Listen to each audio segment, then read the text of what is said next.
We are your home theater and AV questions answered. This is AVRant. Want your home theater or AV question answered by Tom and Rob? Send it to question@avrant.com. Welcome to another edition of AVRant. I'm Tom Antry, and I'm here with Rob H. This is AVRant. It's your home theater and AV questions answered. And this is our final Q&A episode for 2019. That is yeah, true. we're recording this on Tuesday, the 17th. So this will go up on the Friday. And then, so next week is Christmas, and we're not going to be recording an episode on Christmas Eve, because that's when it would have fallen. And we won't be recording an episode on New Year's Eve either, for obvious reasons. So that is the next 2 weeks. We won't be recording our normal Q&A episodes, but you will not go without an AVRant episode to listen to, even on Christmas, even on New Year's Day, because we've got interviews, Tom. That's what we did. Yep, we're going to be doing, the Friday this 27th, we'll post, for the podcast at least, we'll post the interview with Phil Jones of Sound United. That's right. So, Sound United is the parent company that owns Denis Marantz, Polk, DefTech, Hios, DefTech, Boston Acoustics, and Class A. That's them. Or Class E. Class A. It's Class A. But we didn't talk about Class A because we don't We care. really didn't in that interview. If you were hoping for a lot of news about Class A, you shall be disappointed. That I am really sorry, didn't come up. but I really could not care less about Class A. I just, they are beautiful. And if someone were to give me Class A gear, I'd be happy to accept it. If it were a processor, I would be happy to resell it because I don't want not Audyssey. So. No, we covered a lot in the interview with Phil Jones. Tom and I learned a couple of things, and yes, we there did. was some great info. We had a couple in of things confirmed. That's right. Some things that I had been saying for years that I was pretty sure were true, That's and right. he confirmed it. But there were a few specific questions that, like, either we were requested that we just don't ask outright, or it was sort of answered in a little bit roundabout way. So we can't promise that you'll have everything that you ever. We had an hour, but we had an hour. We were we tackled a lot. So I think you can look forward to that. And then on the week of New Year's, we're gonna have another interview. This is a surprise for people. People are just hearing about this. Yes, that's right. So we're going to be, once again, with our good friend Gary Yakubian from SVS, talk about the new 2000 Pro Series subs and anything else we can get out of them. Yeah, this one is going to be very free-flowing. I haven't even prepared a question list as I normally do for interviews because, hey, we've talked to Gary a bunch of times. Nick might be there as well. I don't know. That isn't for certain just yet. But no, we haven't talked to Gary in quite a while, actually. They've had it's been a bit. A bunch of products come out in between the last time that we talked to him. So plenty to chat about. If you've got questions for SVS, send them in now. Good luck. That's happening tomorrow as we record this. If you've got, if you didn't only hear if you're watching live, that is the only possibility. The live recording with the bad word at the beginning. That's right. Now people will have to go look that up, Tom, if they're listening to the finalized version. Let's hear Tom get mad about how hot it is in his room. And yeah, that's new. No one's ever heard that on this podcast. That's never ever been heard before in this podcast. I'm a human being. Mm-hmm. You say bad words every once in a while. Living in Florida, that's your problem. It is absolutely 100% my problem. I'm so irritated with how hot it is right now. And it's not really that hot outside. It's like 60-something degrees. But it's just because this room is very far away from everything else. So the lights in here heat everything up. And I have LEDs. It's not like I'm running halogens in here or something like that. I mean, I'm running cool lights, but it still warms up the room. So I keep the door open so that the air will flow in between, but it doesn't. It takes a little while to kick in, and the AC, whatever words. All right, well. This is AVRant, the podcast that answers your home theater and AV questions. To get your questions answered, all you have to do is ask us by email us at question@avrant.com, and we will answer you in 2020. It could be. I don't know. Are you able to go along? Are we able to try and get through as many as we can this week? Let's try. Try not to leave people hanging. There's 21 questions, Tom. We're not getting through 21 questions. There's not a chance. There's not a chance. I do have to. My son was sick yesterday, so I got to pick him up from school today because he got my parents sick and everything else. Well, let's crack on. Question@avrant.com. AVRant.com is our website, of course. And you can leave us a comment there if you want to get your question to us that way. Facebook.com/AVRant Podcast is a good way to contact us if you're not going to use email for NSA reasons. I don't know why you would be a member of Facebook. YouTube.com/AVRant. You can contact Rob directly. Rob at avrant.com. His Twitter is at First Reflect. I'm Tom at avrant.com. My Twitter is at avrant_Tom, where I am not active at all. Nope. But last week's podcast did go, so that was good. There we go. So we're going to thank our listeners of the week. To become a listener of the week, all you have to do is support the podcast in some way. You can do that financially by going to avrant.com, clicking on the Buy Us a Cup of Coffee link, and going to a PayPal donation site. PayPal will take your PayPal information or your credit card information if you don't have a PayPal account, which is perfectly fine. They'll take some of the money for themselves and most of it and give it to us. So we want to thank Michael and Rohan for doing that in this last week. So thank you, Michael. Thank you, Rohan. Indeed. Michael, Rohan, thank you both very much for the donations. And if you want to do a subscription-like service where you sign up and every month we get a little bit of your money, you can go to patreon.com/AVRant Podcast. And Patreon will take as little as $1 or as much as infinity dollars per month and give us some percentage of it. So we want to thank our 96 patrons, including Richard, Jim, and TurnedToast. That's the only name I had on the email. He didn't sign his email, so I'm not sure what his real name is. All right. Richard, Jim, and TurnedToast are some patrons that have mentioned that they would like to be mentioned, so we are mentioning them. Right. And once we get to 100 patrons on patreon.com, our listener Andrew will have us draw one name out of a hat. Yep. And that name will get a handmade sci-fi themed model of their choice. He has a selection. Not all of them are constructed as of yet, so if you choose one that is not already constructed, he will construct it for you, paint it, and put the stickers on or whatever it is that he does, and then mail it to you. So we want to thank Andrew for that, and thank our patrons over at patreon.com for more. That's right. Once we get to 100, that draw will be on. Thanks very much to Andrew for setting that up and offering to do that. Thanks, Richard, Jim, and TurnedToast, whoever you are, for being some of our patrons and our, 93 other patrons at the moment, because we have 96 total. That's awesome. Let's get us to 100. We can do it. We want to. If you can't support us financially, you figure out some way to support us, then let us know what you did, and we will mention you. So once again, we're going to mention James House of Cards. He bought a whole bunch of speakers from Parts Express. When I say a whole bunch, holy crap, that's a stack of speakers. That's a lot of boxes. And he emailed Parts Express to say it was all because of us. So I mean, I don't know what he exactly said, but I'm gonna say that's what he said. Sure. But why does he have so many speakers? I don't know, man. Dude likes to buy home theater gear. Can't blame him. He's come to the right place to talk about that stuff. Let's talk. We also want to thank Tom for sending Rob an Amazon gift card. It wasn't me. I didn't different send it Tom. to him, but it's different Tom. So thank you, Tom. Yes, Tom. Thank you very much. That was appreciated. All right, in the news this week, Canadian's largest theater chain, Cineplex, is being sold to London's Cineworld for $2.8 billion. That's right. You guys go to the movies a lot over there, apparently. So there you go. Yep, that's it. So Cineplex, many years ago, bought up Famous Players. We used to have two large theater chains. Cineplex was the smaller of the two, but they bought the bigger one and became the only game in town for pretty much all Canadian theaters. And now they're being sold to London's Cineworld. So I'm assuming it'll just continue as Cineplex by Cineworld or some such thing. But there you go. Right. That's that.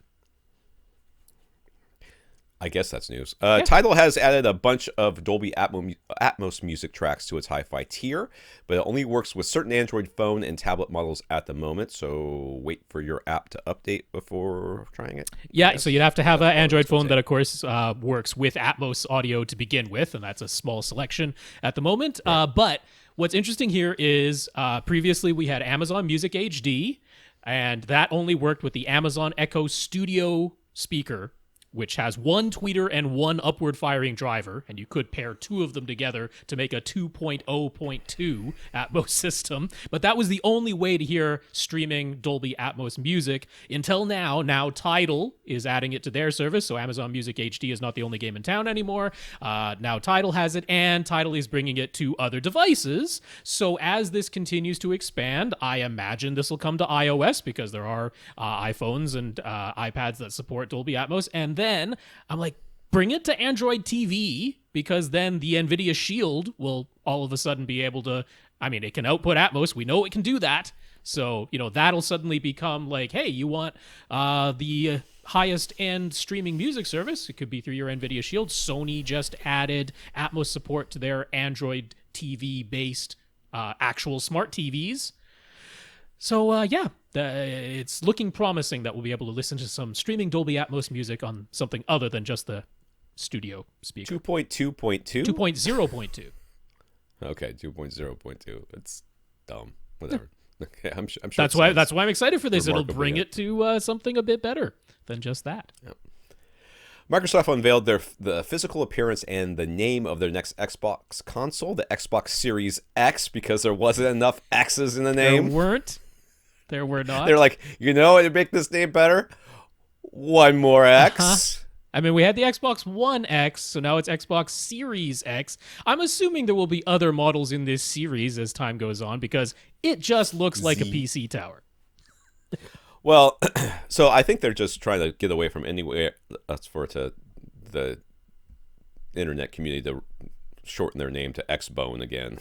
Yes, now it's just Xbox Sex, because that's right. Series X quite easily gets shortened down to SE capital the XS, X. Yeah. The X Sex. That's it. That's what they want. That is what they've always wanted. By naming it Xbox, they always wanted people to associate it with sex, because that'll sell, won't it? It's got 3 X's in it. Right, sure does. So, it's already the triple X. Right. So, anyways, it'll be available 2020. It's about a year from now, so roughly 6 inches by 6 inches by 12 inches, which sounds remarkably like a tower. It's a box. Computer. When they say it's an Xbox, that's a box, all right. But you can lay it down horizontally, so it'll fit in a typical TV stand. There's a slot opening for its Ultra HD Blu-ray disc drive, a large cooling fan on the top, or its right side if it's horizontal, and the new controller is ever so slightly tweaked for better ergonomics, and it adds a dedicated share button and that borrows the better D-pad from their current Elite controllers. Microsoft confirmed that all Xbox One accessories and controllers will work with the Series X, and the Series X controllers will work with Xbox One consoles, and honestly, and it's backwards compatible with all the games. So everything that an Xbox One could play, including the backwards compatible 360 and original Xbox games, the Series X will also play all of those. So just bring your whole library forward. Yeah. They didn't say anything about VR. I kind of figured VR would be. They didn't mention it at all. Wow. Yeah. So they'll probably have an XX VR. Why not? That will come out after this. Possibly. Or maybe a higher tier level. They're not even trying anymore. They're just just make a computer. Yeah. Let's make a very simple box. Somebody call Alienware and get us a gaming laptop, a gaming computer, and a cool box. They do that good, mean, when you want to replace parts inside and upgrade it like you would a PC, that's a pretty simple case to remove, I would think. Yeah. When the red ring of death gets you, right. They won't have to pay much for labor getting the 4 screws at the top of the thing. Maybe they'll be awesome. Who knows? Maybe I'll have one. I doubt it. I already don't like the fact that if you lay on its side, you can't put anything on top of it. Yep. I already don't like that. They'll start with right there because I stack stuff in here. That's why I don't like the PlayStation 3 either, because of the rounded top. All right, some comments here. Ryan wanted to say thanks for our advice to him last week regarding downsized home theater plans. His wife really likes the looks of the Q series speakers, which were an option since they come in white, but she also likes the walnut finish option. She just doesn't want black. Ah. Yep. So she's racist. Oh, man. Yep. Goodbye, 2019. That's how we're leaving this off. Well done, Tom. I make myself laugh. You sure do. Anyways, so we're grateful that we pointed out the capabilities of the Den X3600H versus the 2600H. Accessories for less had the 26 series listed at 9-channel receiver, so that was an error on their site. Lastly, Rob wondered if Ryan could orient his theater so that it's open at the back instead of on the right-hand side. But one side is a fireplace, and the other side is a door out to the garage, so that's the reason for the layout. But if like wood grain finishes are an option, that actually opens up a lot more speakers to it does this. Quite possibly. I mean, like RBH is, do they still do with their Impression series? Do they even call them Impression anymore? Well, we're waiting for a new Impression series to replace the one they just discontinued. So that's not really. But they always had that red burl. No, they got rid of that with the just outgoing impression series. It was just black or gloss black last time. We'll see what they do going forward, but it'll probably all be black again because, I mean, when you look at sales figures, black speakers sell like exponentially more than any other finish option. But the thing is, it's like all of us reviewers and stuff, we're so sick of gloss black and black speakers that we'll take anything that's not black. Just like that's why all the pictures and stuff you see with their reviews, it'll be any other finish option if it exists. Very rarely black. I mean, if it's a reviewer who's been around for a while, if it's a brand new reviewer, they're like, yeah, give me the gloss black. No. Yeah, the only time I took gloss black on purpose was early Axiom, like what's that tower M60s? Okay, when they first started coming out with the because that was like an upgrade finish option for Axiom because Axiom had a whole bunch of vinyl finishes in other colors.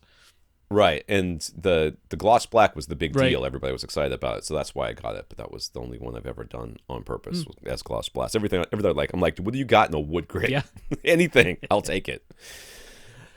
All right, let's get to some questions here. Karl. So without comment, Karl forwarded us an article from Audiophile Review asking, do cables with EQ built-in make sense in a world with digital room correction? It was just a one page that just had the word no on it? Now, this was Audiophile Review, so it was what they do over at Audiophile Review. So here's a quote from the article. It says, I sold my fair share of $3,000 speaker cable. Today I am fonder of cables that don't sound like cables. It's Audiophile Review for you. I really don't care about this. It's okay. Stupid. Yeah.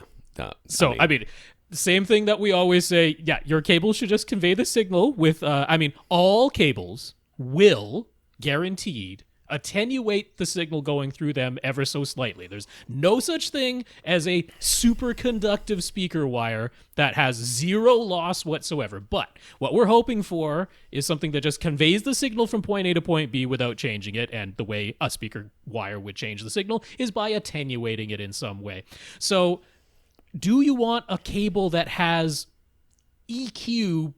In other words, it rolls off some frequencies, most likely the high frequencies, because that's what it would do. Do we want that built in on purpose to, counteract something? Of course not. No, we don't. If you want to change the sound of your system, yes, EQ makes much more sense. You have a lot of control with manual EQ, and with something like the Audyssey Editor App, or if Dirac is built into your receiver, you have a ton of manual control. You can make the tone of your sound like almost anything you want. If you want to manipulate it. So, done. Yeah. So, okay, one of the joys of being an audiophile, and I guess I consider myself an audiophile. Yes, in the true sense of the word of a person who loves audio.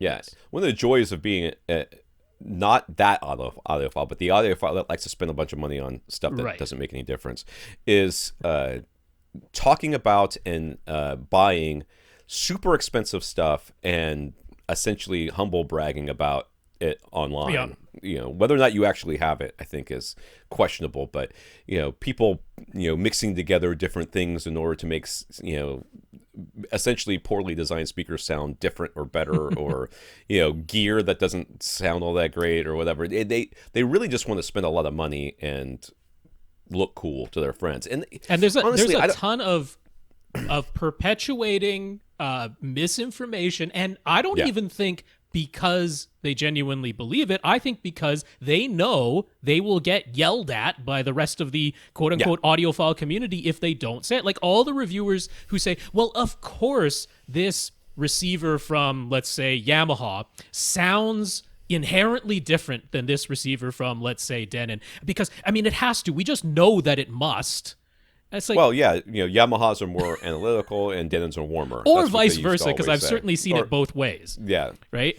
Yeah, so they state it as a given fact, that's right, and then they go on with their little because lives. If they don't, there'll be the people who say, "Well, we can't listen to this reviewer. We know this is just table stakes. That this is the way things are. So if they don't mention it, how can we possibly believe what they say?"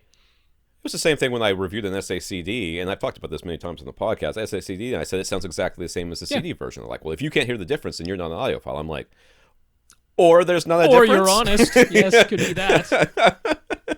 Yeah. Or it could be that they just took the CD version and they remastered, not even remastered, just transferred it over to the SACD version and said, hey, you want SACD? Knock yourself out. But anyway, if you're reading Audiophile Review purely for giggles because you're like, look at the crazy stuff that people actually print in an ongoing publication online, okay, but please don't take this. And like, is there anything factual and true ever printed in Audiophile Review? Yeah, it's bound to happen at some point. But accidentally. But don't take like anything. That's the fact that he even admitted that there can cables that don't sound, that don't attenuate the sound or don't EQ the sound. That's kind of revelatory for that. There you go. Magazine.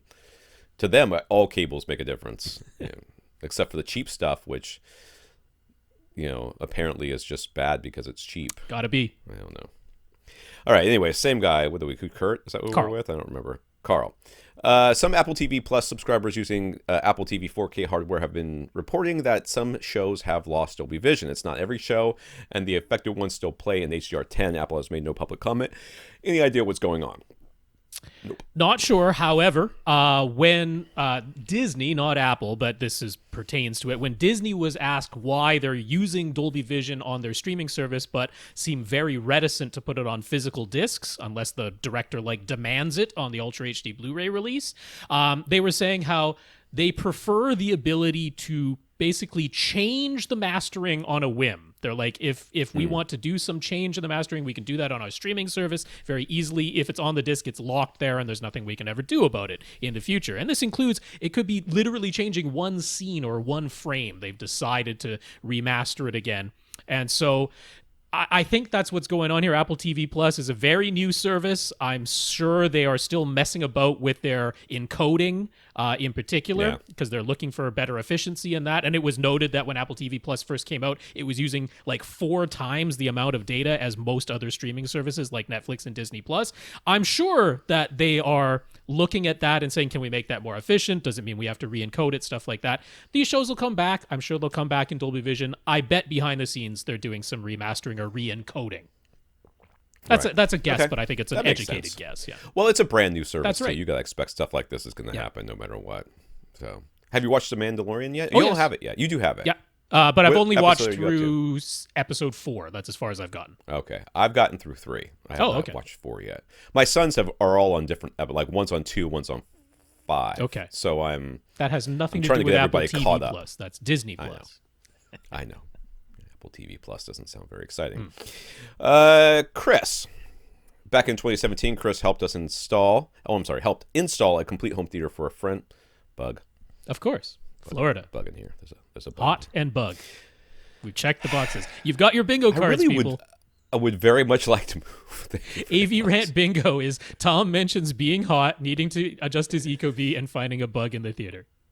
I can't adjust the Ecobee from the computer anymore. I don't know why it won't log in. So I got to get up and go do it until because I don't ever think about it until I'm doing this podcast. I'm certainly not going to sit here and try to figure out the password while I'm doing this podcast. Anyways, Chris helped install a home theater for a friend. This friend has already had Philips Hue lights in other parts of her house.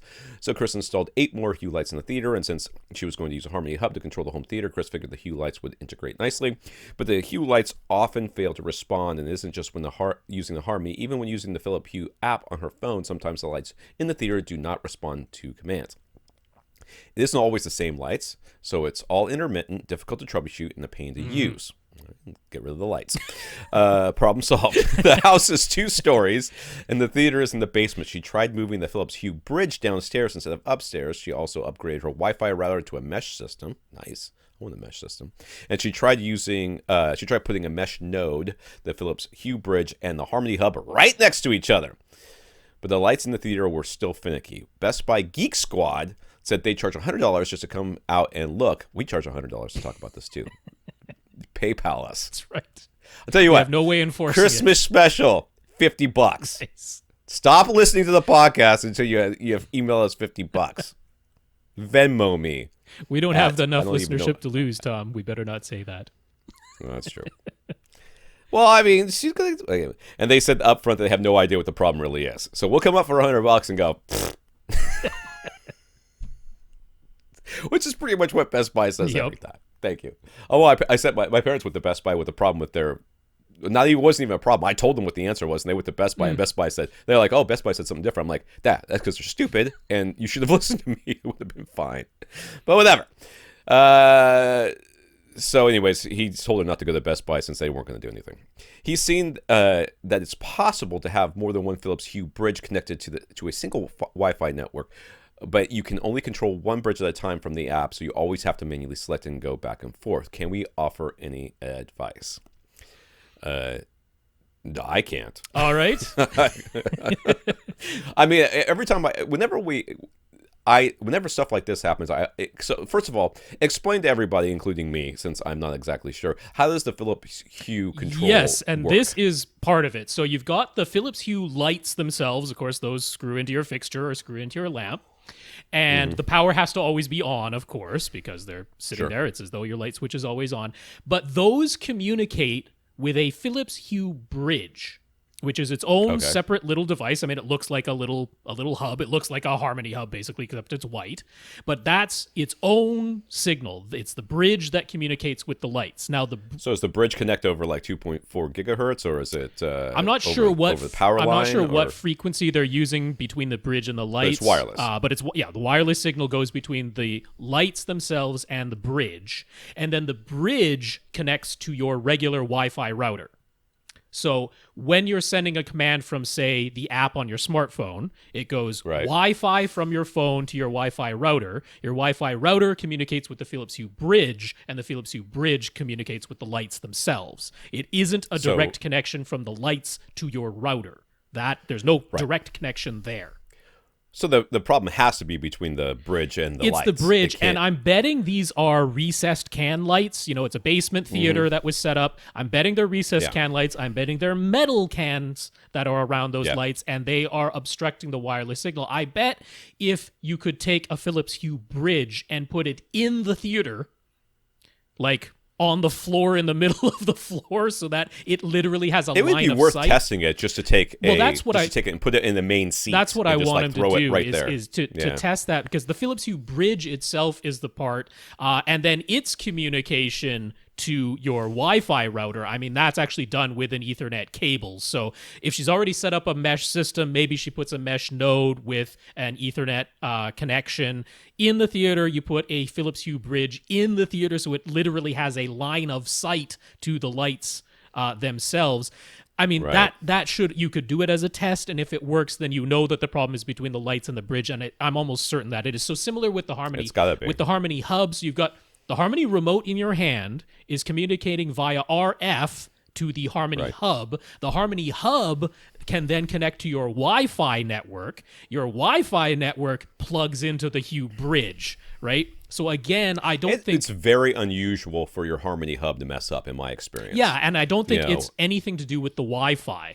So I don't think even upgrading to the mesh Wi-Fi was probably necessary in this case, although if it gives you the ability to plug a Hue bridge into your Wi-Fi system inside your theater, then that would be nice. But I'm pretty sure it's the lights themselves to the Hue bridge. That's the wireless signal that's being interrupted. Now, Richard Gunther over at Home On, first of all, I will have his contact info from his website over at the Digital Media Zone. I'll post the contact info for him on avrant.com because he is the man to talk to about this stuff. But he pointed out on his other show, the Smart Home Show, how the newest Philips Hue lights actually have considerably better wireless radios in them than ones from even just a year or two ago. But Chris was saying this was pretty recent that he did this. Like back in 2017, they did the theater, but he didn't add the Hue lights in the theater until recently. So I don't think he's using old model Philips Hue lights in the theater, but maybe they are.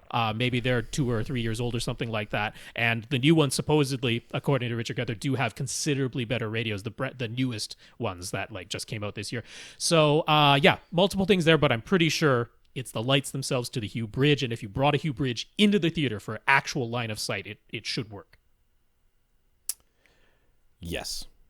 I mean, I guess it depends on how much interference there is, but we'll see. Yeah. I'd like to hear that. It's just I don't think it has anything to do with the Wi-Fi network. No, I don't think so either. I mean, unless... No, I really don't see any reason why it would be.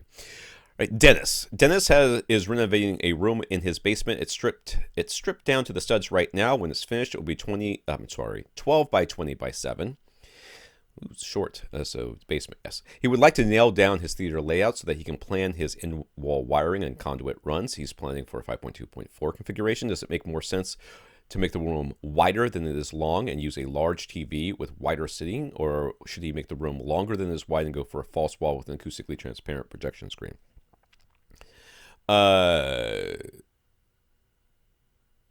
It's 20, and he's still only planning for one couch no matter which way he goes. Well, his second question is there room for 2 rows of seats? So definitely, well, in a 20-foot room, it's so you can always you can put them on the back wall for sure, no matter what. But because I think my is 21 feet, and I have plenty of room for a second row of seats. I'm voting for the long way. If I almost always do. Yeah. If you go the wide way, you definitely don't have room for 2 rows of seats. But that's why in his diagram it's just the generic image. But he was going to have wide seating if he goes the wide way. But I'm like, you can have wide seating and then a much smaller screen, and that doesn't make it. When you can go the lengthwise, I would go the lengthwise. That's what I would do. But if you're gonna, the way that you've got your it's just sort of a generic setup here. Sure. So he's got it false wall up front with the couch just beyond halfway. The back couch would be, if you set it up this way, on the very back wall. Yeah. There'd be very and little, the back couch. So since in his room, for people who can't see the diagram, the entrance is on the right hand side on what would be the back wall if you're setting things up the lengthwise, and it's actually the entrance is actually like back a little bit. So from the main part of the back wall to the physical front wall is 19 and a half feet, and then there's like an extra 2 feet for where the doorway is in the rear right-hand corner. Right. So you could even have your second row of seats like shifted over to the left.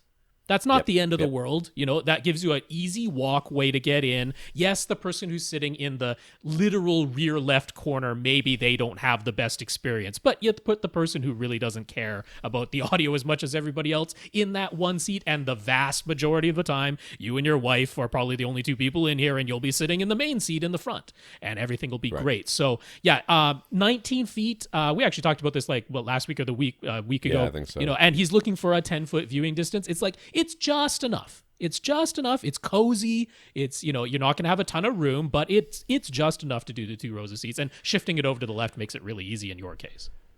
And this last question, of course, is about screen size. And because you're running a false wall up front, you can really go just about as big as you want to go. And that's the question you need to answer for yourself, which is, how big of a field of view do I want? And you do that by going to a movie theater, sitting in the perfect spot, counting the number of tiles forward, counting the number of tiles across the front of the room if they have a tiled ceiling. If not, then walking it. Don't be that guy, but figure out how to do it. It's not. You're figuring out the ratio of from you to the screen versus how wide the screen is.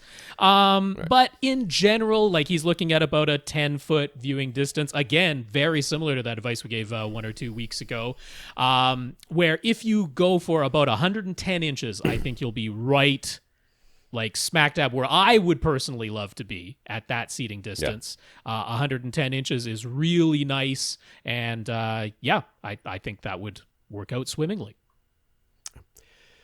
Karl has a Denon AVR3312 with a 5.2 speaker setup for the late night viewing. He'd like to use his wireless Logitech gaming headset. The headset uses a USB dongle to send the wireless signal, but there is the option to plug a 3.5 millimeter cable into the USB dongle, so in the analog audio signal can be sent wirelessly to the headset. It comes with a 3.5 millimeter to RCA red and white plug adapter cable. He's tried plugging the RCA cables into one of the out connections on the back of his inlet, but it didn't work. So we can help him get this setup working. Red and white, you just plug it. What does he have? 3312 should have analog outs, right? Just plug it into the analog outs. Although if he's got a 5.2 setup, that would only be his front left and right. So that's true. So I'm saying I'm going to ask you to spend a tiny bit of money and get a 1/4 inch headphone jack to 3.5 millimeter cable and just plug it into the headphone output when you want to use this. Yeah, because that'll definitely work. That'll down mix it every time. Yeah, that'll down mix everything every time, guaranteed, and it'll mute your 5.2 speakers. Which he wants this for late night viewing. So I'm assuming that what he's trying to do is listen to the headphones instead of his surround sound setup. I'm like, you just plug the cable into that 1/4-inch headphone jack on the front of your Denon. That's what I would do it now. It's like $1. Well, yeah, for mono this price, adapter. right? You're getting a stereo 1/4-inch headphone to stereo 3.5 millimeter headphone cable, or even just one of those little adapters, right? That turns either one, right? Either it's a 1/4-inch on both ends and you plug it in so that it turns the big 1/4-inch jack into the little 3.5 millimeter jack, or vice versa. They're both 3.5 and you plug the adapter on to turn it into the big one. But that's the way I wouldn't mess around with Zone 2. I wouldn't mess around with pre-outs. I'd just plug it into the headphone jack. Can't get easier than that. So Michael on Twitter asks, if you're setting up to do a subwoofer crawl, does the distance setting in the receiver matter? No. Nope. No. It is one sub playing all by itself, nothing else playing with it. So signal is sent, right? Mm-hmm. And whether the driver responds instantaneously or a few milliseconds from now, it's the only thing making any noise in here. So that timing doesn't matter. It would only be if there's a second sound source, so that the relative timing between the two sound sources is somehow interacting, but you have one sound source. It doesn't matter when it starts in response to the signal.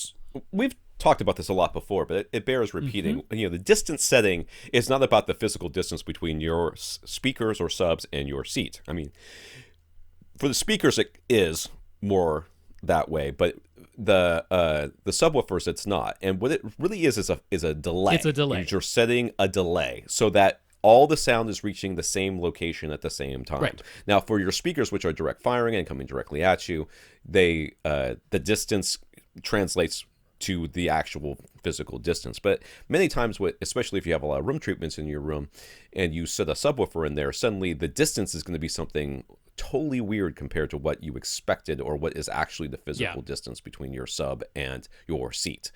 That is because the subwoofer is bouncing all around and everything else, and it's getting absorbed by all those room treatments you put in there, hopefully. Yeah, the very long sound waves that are longer than any dimension of your room. You're never hearing the direct sound, you're hearing a reflected sound. So the delay in getting that time aligned could be very different than the tape measure distance from you to the sub. But when the sub is the only thing playing, then the timing doesn't matter.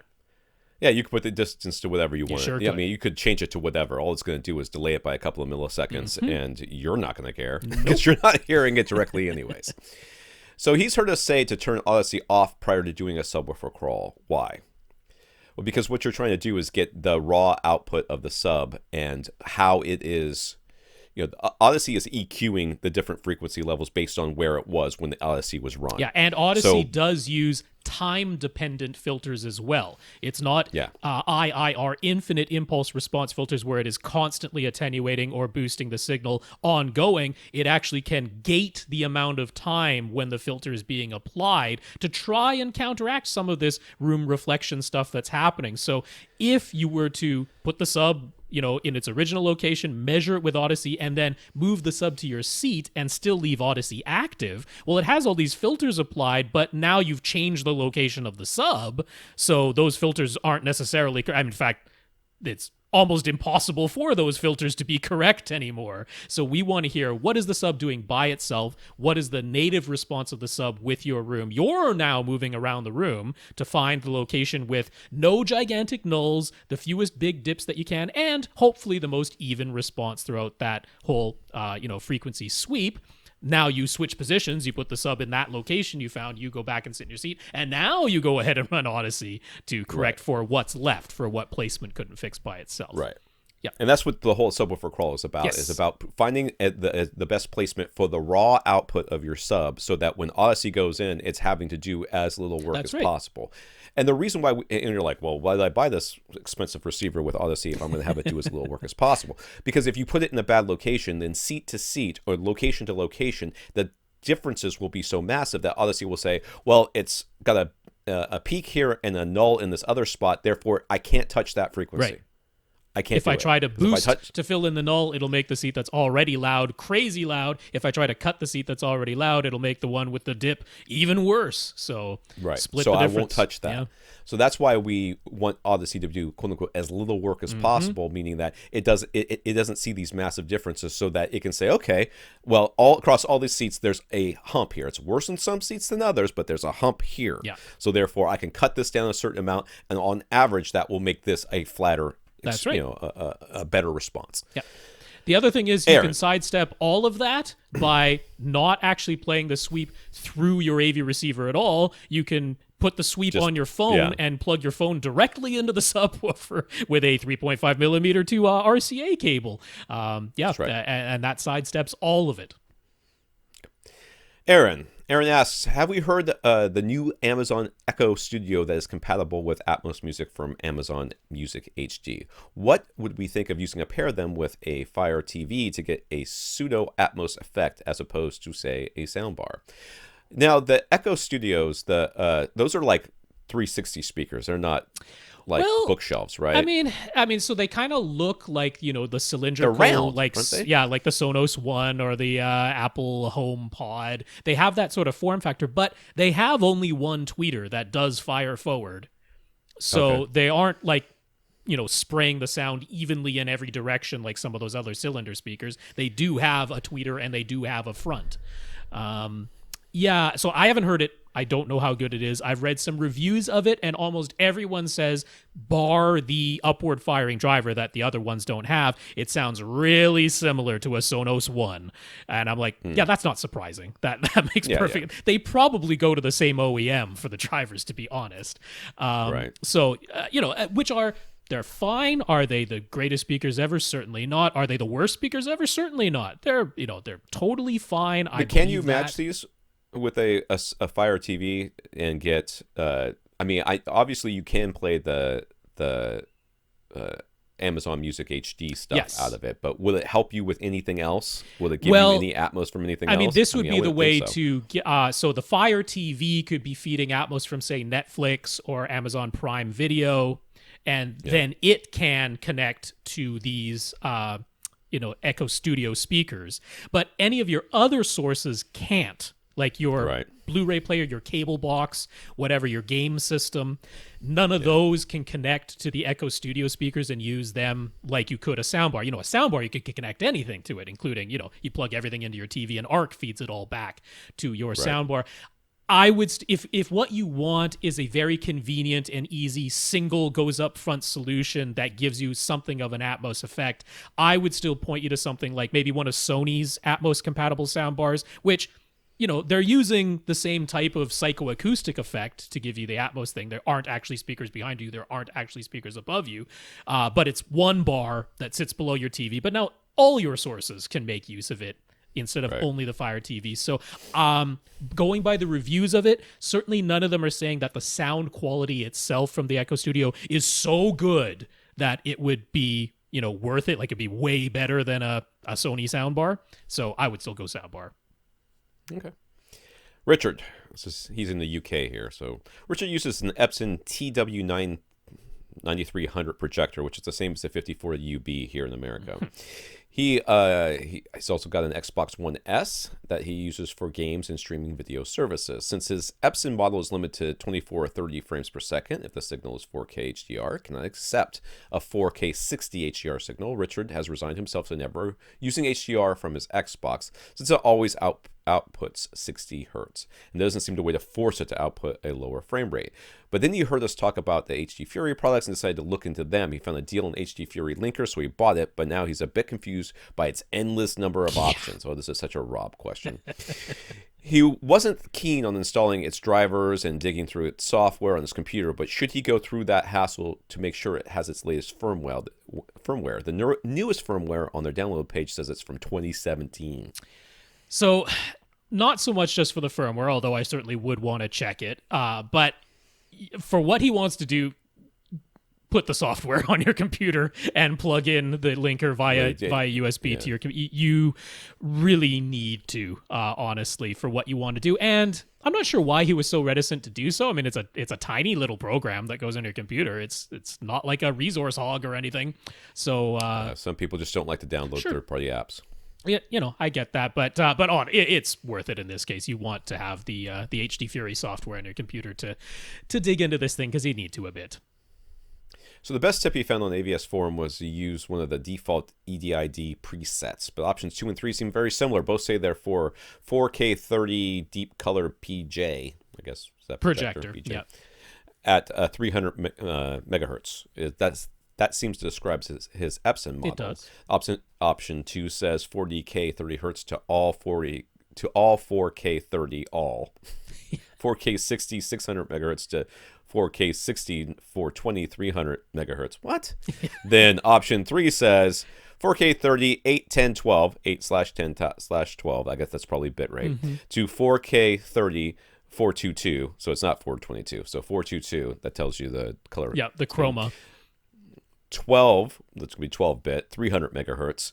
4K 60 to 4K 60 420 300 megahertz. Is there a reason to pick one of those presets over the other? Can you accept 12-bit? Does that projector accept 12-bit? Because that would be the question I would ask. Yeah, so technically it can. But so it is bandwidth limited, first of all, to the 10.2 gigabits per second. That's the 300 megahertz figure. So both of these, so the reason some places are saying not to use option 2 as it's described is because if it's somehow a 4K 30 signal that was using 600 megahertz or 18 gigabits per second, then that wouldn't work. Option 2 would leave that alone, and that would be too much bandwidth for your Epson. But honestly, neither of these is exactly what you need, because what you need is something that takes 4K 60 and turns it into 4K 30. And neither of these preset options does that. So these are lowering the bandwidth requirement by, say, turning your 10 or 12-bit signal into 8-bit, or using more chroma subsampling, turning a 444 or a 422 signal into a 420 signal. There are ways to decrease the bandwidth, and it's doing that, but it isn't changing the frame rate, and that's actually what you need. Because if your projector gets a 4K 60 signal, even if it's a low bit rate 4K 60 signal, it sees the 60 part of that and goes, well, I can't do HDR. And what he wants is the HDR. So you need to put in the software and do a conversion that's going 4K 60 to 4K 30 at all times so that you can have 4K 30 with HDR. That's the thing that you actually want. So another tip that was offered was that if he does install the software, which he's going to, he'll get the option to set BT 2020 to forced on. His Epson does not automatically switch between HDR and SDR picture modes. You have to manually switch. So would forcing 2020 output at all times allow him to leave his Epson in one picture mode at all times? Well, it would, but then you would take SDR and always put it out as BT 2020, right? But that's okay. Because standard dynamic range with Rec 709 color all put into a BT 2020 container is fine. HDR is separate from the wide color. Even though they come hand in hand, they are two separate things. I am okay with that idea.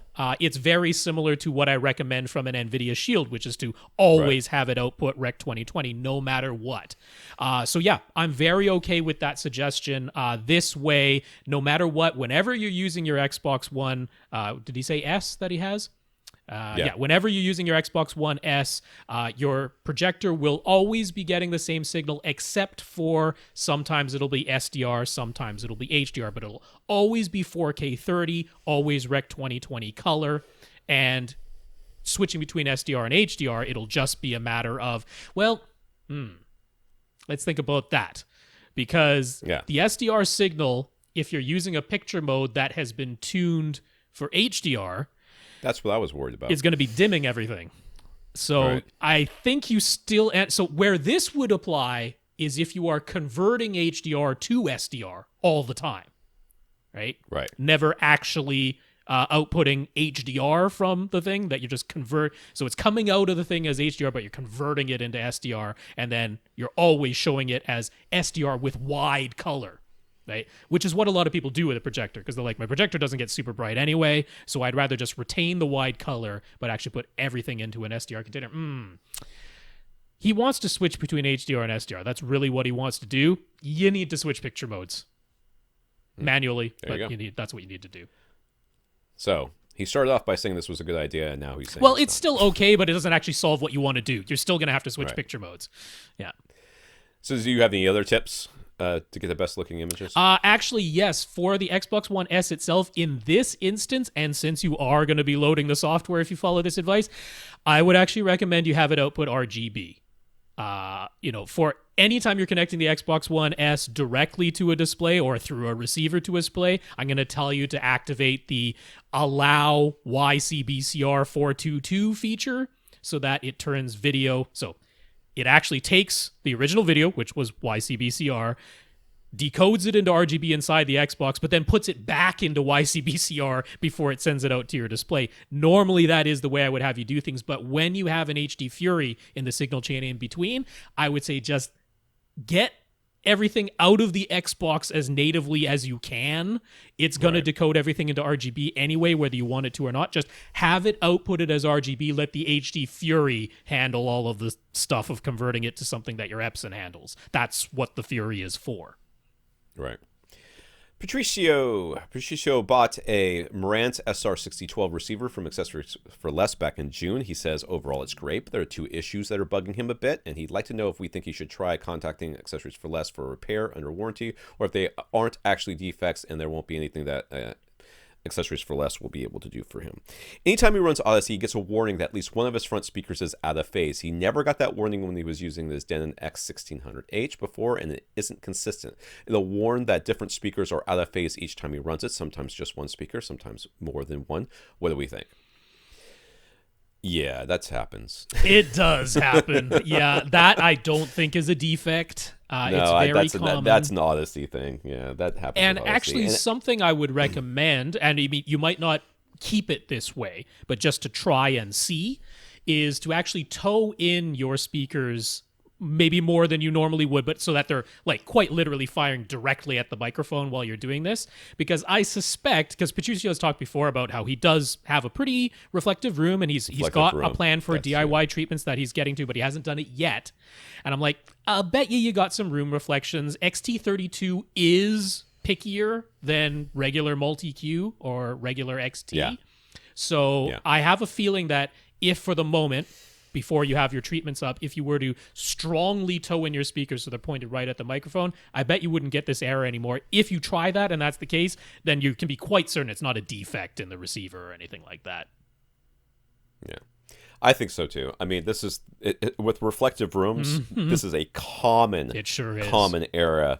And you can very safely say, yeah, ignore that. I've triple checked my wiring. I know red is connected to red and black is connected to black, and let's just move on. And Audyssey will let you do that, so that's okay. Yeah. So when he's in the middle of a movie, sometimes the Marantz will randomly switch itself to a different input. He is very certain he isn't just sitting on the remote or that it has low batteries. He can switch back to the correct input. And it doesn't seem to repeat this random switching error, but it happens almost every time he watches something, which is super annoying. Any ideas? No. Yeah, this one is weird. This one is weird. This is what I do to my kids when they're watching a home theater, and I've got the Denon or the Harmony app on my phone. Yes. And I can switch the volume, and I used to mute stuff all the time on them just to mess with them, but that got old. Well, this is just it. I mean, I would check because there are at least 3 ways to control this AV receiver. There is, of course, the infrared remote. And, I mean, the thing is, if you're in a sunlit room, there are crazier things that have happened, in my experience, than a truly random flash of light that like kicks off an IR receiver. It'd be really weird, but you could literally try just putting a little piece of electrical tape over the IR sensor. You shine a little flashlight on the front panel and you'll find the little circle.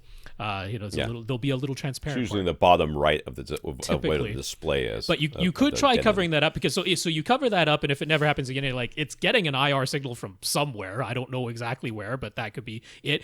You can also control it via IP through your network. So if you have set it up to be IP controlled in some way, that's how the app works.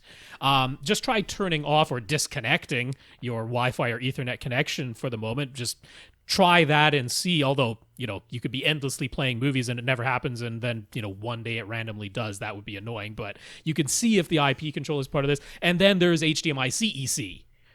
Right. Which definitely you could try turning that off. That is under the settings, video, HDMI control is what you need to turn off CEC. So there's 3 different things that could theoretically be sending a random command, and you can turn all of them off basically to one at a time.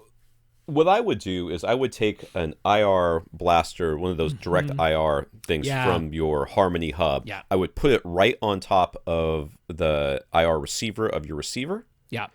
And then I would put electrical tape or something over the top of this so that it would block out all exterior light. That is the only thing that can send it an IR command.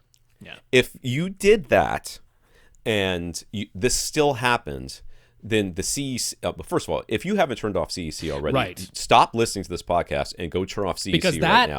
I strongly suspect, because that can be your cable box that you think is in standby, and it's like, look, pay attention to me.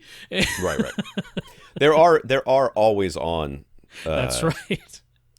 devices that will mess with this. So turn off CEC, number one. Step number one. You could just turn that off and decide if that works or not. But I would put the IR blaster on top, put some electrical tape on top of that, because it's black and you won't really see it unless you're looking very closely.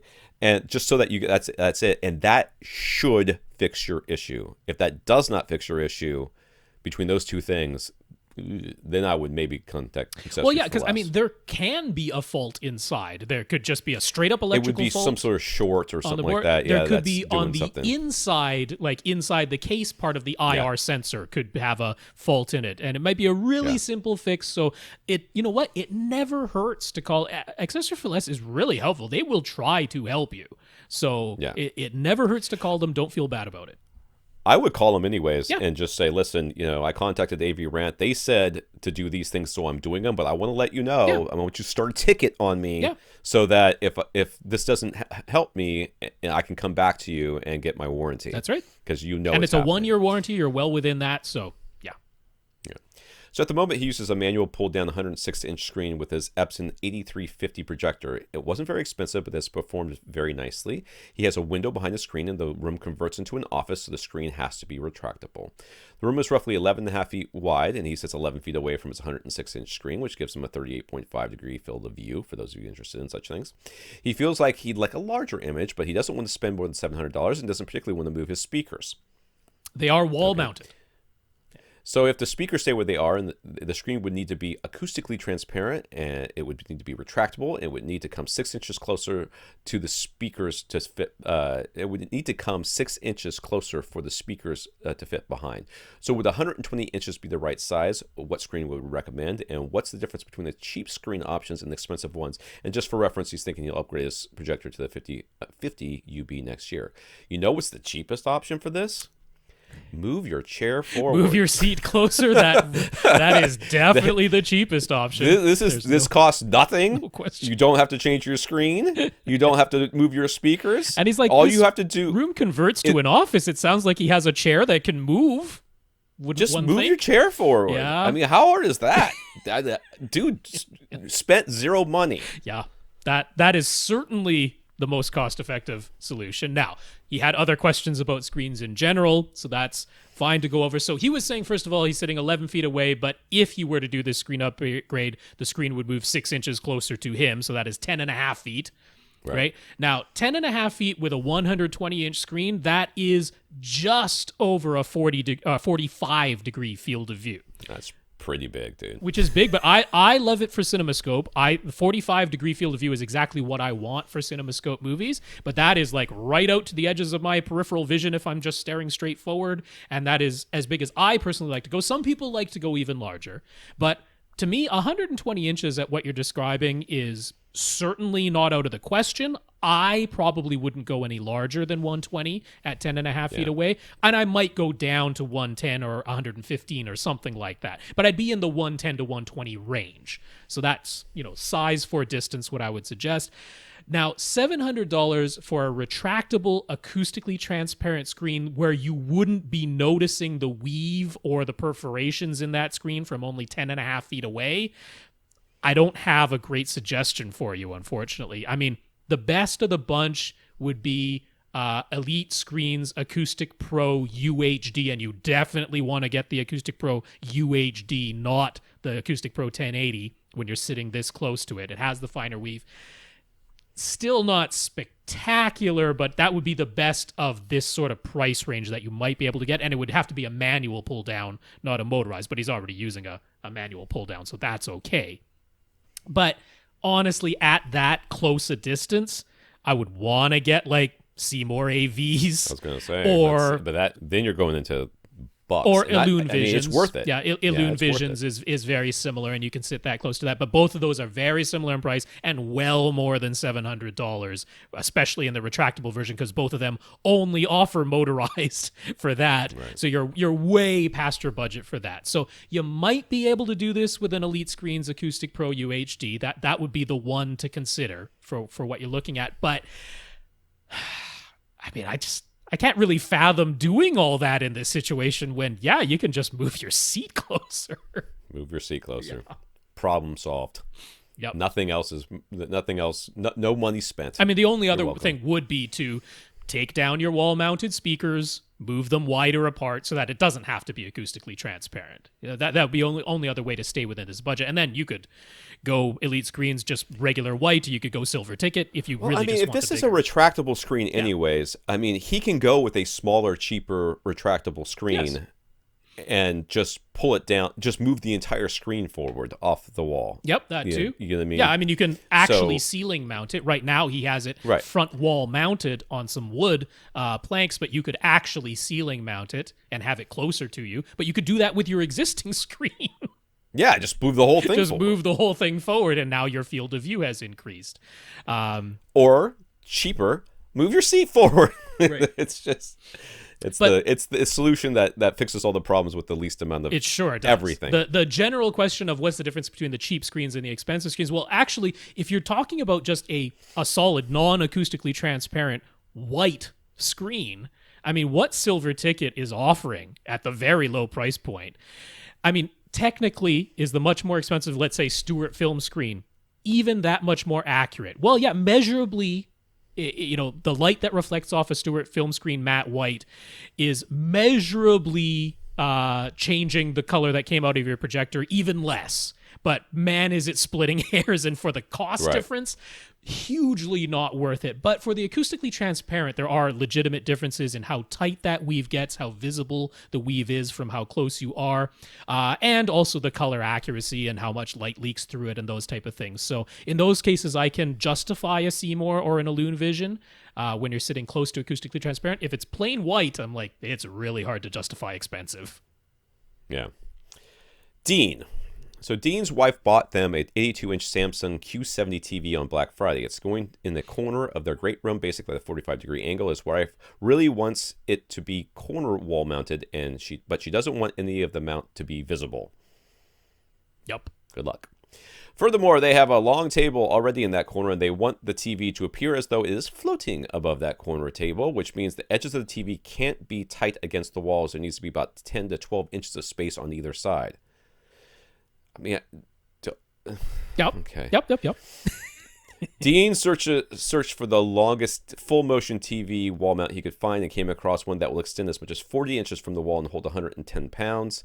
The 82-inch TV is just under 100 pounds and 72 inches wide from side to side. Will that wall mount work for him? Seems like, even though it wouldn't be long enough, but his trigonometry, it seems like even that wouldn't be long enough, but his trigonometry is a bit rusty.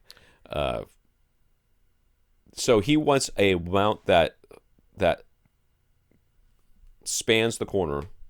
I mean, that's, I think, what they have in mind, but there's a way to make this work, right? So you have your corner, right? You have your, where's my camera? You have your 90-degree angle, right? I can't see you. And then you have your TV going across that 90-degree angle, so that's a 45, right? So you got an isosceles triangle with the 90 degrees up at the apex, and then 45 and 45, right? Now, what you would actually have is the wall mount would be mounted directly to one of those side walls, and coming out, you pull the TV out perpendicular to it. So you would have the TV mount coming out like this, and attached at a 45-degree swivel angle, which the mount can do to this TV. That's not what they want. Well, it could work, though. So first of all... Yeah, but you'll be able to... From the side, you'll be able to see the mount. You'll be able to see the mount because they have that gap. With 10 to 12 inches on that gap, with that gap. Okay, so no matter what you do, I don't see you being able to make this mount invisible. Completely invisible from every angle, definitely not. It's not going to be possible. No, not from every angle, but I mean, physically you could make it work, and from face on to the TV, you might be able to see just the edge of that wall mount past the edge of the TV. It depends on how that all perfectly lines up. It'd be real close from face on to the TV. Yeah. I mean... As far as the trigonometry goes, if you do that type of mount, you actually only need the mount to extend 34 inches off the wall to give you the total span of about 85 inches side to side. It needs to be able to rotate space. Yeah, it has to be a full swivel. But the one that he pointed to can actually do, it can swivel the TV 180 degrees.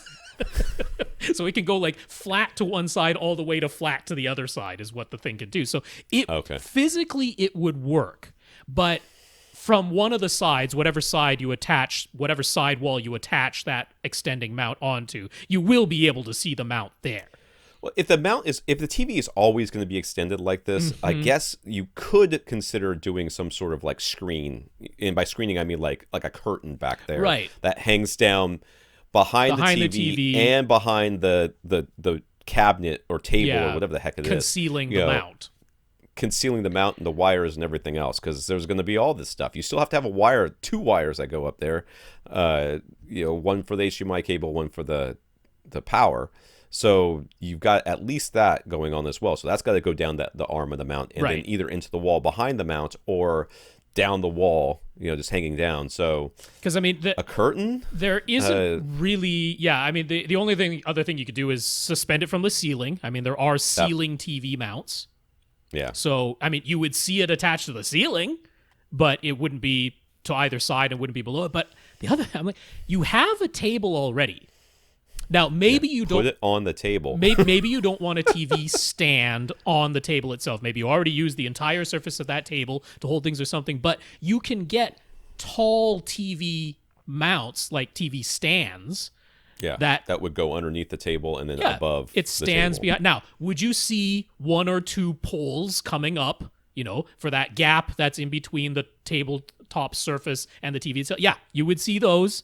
But they can be, very unobtrusive, and they conceal your wires as well, right? So you run the wires up those tubes that hold the TV. So you can get, if you can stand it on the tabletop, if you don't like the stand that came with the TV, you can get replacement universal tabletop stands, and it would just sit on your tabletop like a normal TV would. Or you can get the ones that are actually fully standing. It goes right down to the floor, but elevates the TV.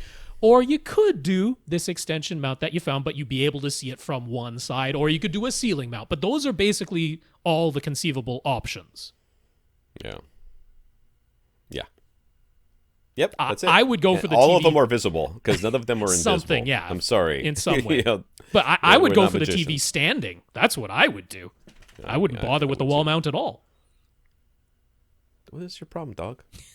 She just had some weird dream. John recently bought some Paradigm Prestige speakers. They're in excellent condition, and they would have been out of his budget brand new, but he used to use Klipsch Icon series speakers, and he continues to use the Klipsch SW450 10-inch subwoofer for the time being to make up a 5.1 setup with his new Paradigm speakers, and it looks like the sub is his center stand. No, it isn't. It's That's not a center. That's not a sub. no, that is actually just a shelf Box? unit. It is tucked away in the front right-hand corner. So Oh, I it's, see it's it. in behind his front right speaker, and it's concealed by a bit of a couch arm as well. All right. So it looks like there's a fireplace on the left. There's probably an L-shaped couch on the right, and it's all hardwood floors and walls. Flat walls. There ain't nothing in here that looks absorptive other than maybe the couch. And even that looks leather, so I don't think it's very I think absorptive. it's pretty leather, yeah. Yep. Yeah. All right, so the setup is in a family room, open to the kitchen. The hallway uses 5.1 setup for movies and TV, but he also likes to listen to 2-channel music, and he likes to crank the volume sometimes and reflecting all over the place. Yeah, sure, it would be. With his old clip speakers, I can imagine. So even with his old clip icon speakers, his Denon 2200W would get very hot during his music listening sessions. Once in a while, he could even get it to shut down. Thermal protection. Jesus. Was it under a blanket? So his clips were rated at 98 dB sensitivity, with his new Paradigm towers are rated at 94. And yet again, his Denon gets very hot with his loud 2-channel listening. He knows his X2200W does not have pre-outs, so he's willing to consider a receiver upgrade plus the addition of a 2-channel amp. Would doing so solve his issue? And if so, what should he buy? Both receiver model and amp? Wow, I'm so surprised that this thing is getting so hot to shut down. Well, there's a couple of things that I'm thinking about here. So first of all, how is the ventilation situation? Is it in that box for your receiver? I mean, that it's not subwoofer? in the image. I mean, underneath. Yeah, I don't the image see it it's anywhere. not there, so I don't know where the receiver actually lives. But so make sure it has good ventilation. But aside from that, I strongly suspect that when he's listening to 2-channel music, he's running his front speakers full range.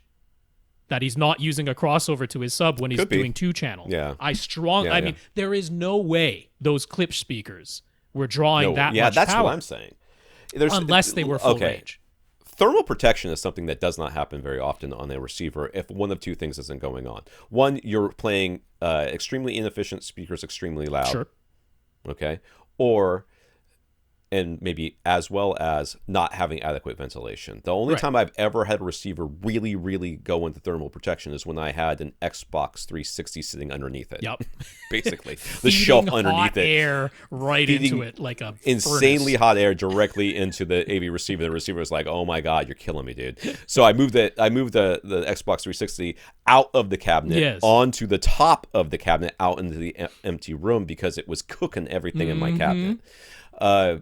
So ventilation, I think, is almost certainly at least part of the problem. If it's in that black box underneath that normally, that center channel, I'm guessing that there may be some holes poked in the back for this thing, and that's about it. And he probably has his cable box and his game system in there as well, or something along those lines. Yeah, that could certainly be part of it. So check your airflow situation and what other devices are around your AV receiver potentially feeding hot air into it. But I really do suspect he's running them full range, and if you were to cross them over to your subwoofer, that takes a tremendous amount of the hardest, most power-intensive part of the signal off of your AV receiver. It no longer has to try and send out those very low bass frequencies to your speakers, and that can really free up the wattage. So I think that's a big part of it. Yeah, those two things should fix your problem, but I suspect it's that receiver's in that box and it's just cooking in there. I can't imagine a situation where a clip, and he is not sitting that far away. I mean, unless that couch is like 30 feet long on that right side. I think he's sometimes like playing it basically to fill the whole house. You know, it's a wide open space. Yeah. But they're clipshes. I know. They should never. I mean, you should clip the receiver before you clip the speakers, and even then they shouldn't go into thermal protection. So he's read that AV receivers aren't the best for 2-channel listening. Is that the issue? No. Nope. He's read about people having a dedicated integrated stereo amp just for their front left and right speakers, somehow connecting it to their surround sound receiver. But wouldn't that create volume matching issues? And is this about the DACs? It's not about the DACs. It's about heat, and the heat has nothing to do with DACs. It definitely doesn't have anything to do with the DACs. No. It doesn't have anything to do with AV receivers not being good for 2-channel listening. Because if you put a integrated amplifier, God help you, into that cabinet or wherever your AV receiver is where it's cooking like crazy, you're still going to have a problem. And a lot of the separate integrated amps have like 25 watts. That's really common, maybe 50 watts per channel. Yeah. And they're certainly not going to be giving you... But they're true watts, Rob. They're not these fake watts from Denon.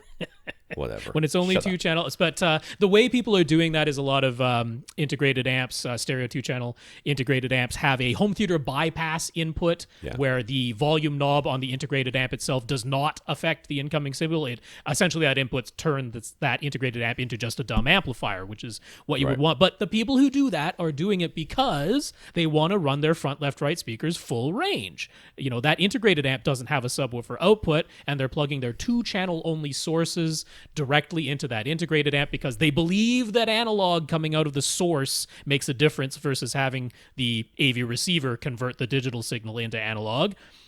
Again, he's asking about DACs. So, I mean, look, I don't blame you. Yes, all of this stuff is written out there. If you're reading, you know, if you go to AVS Forum, you'll read all kinds of crap.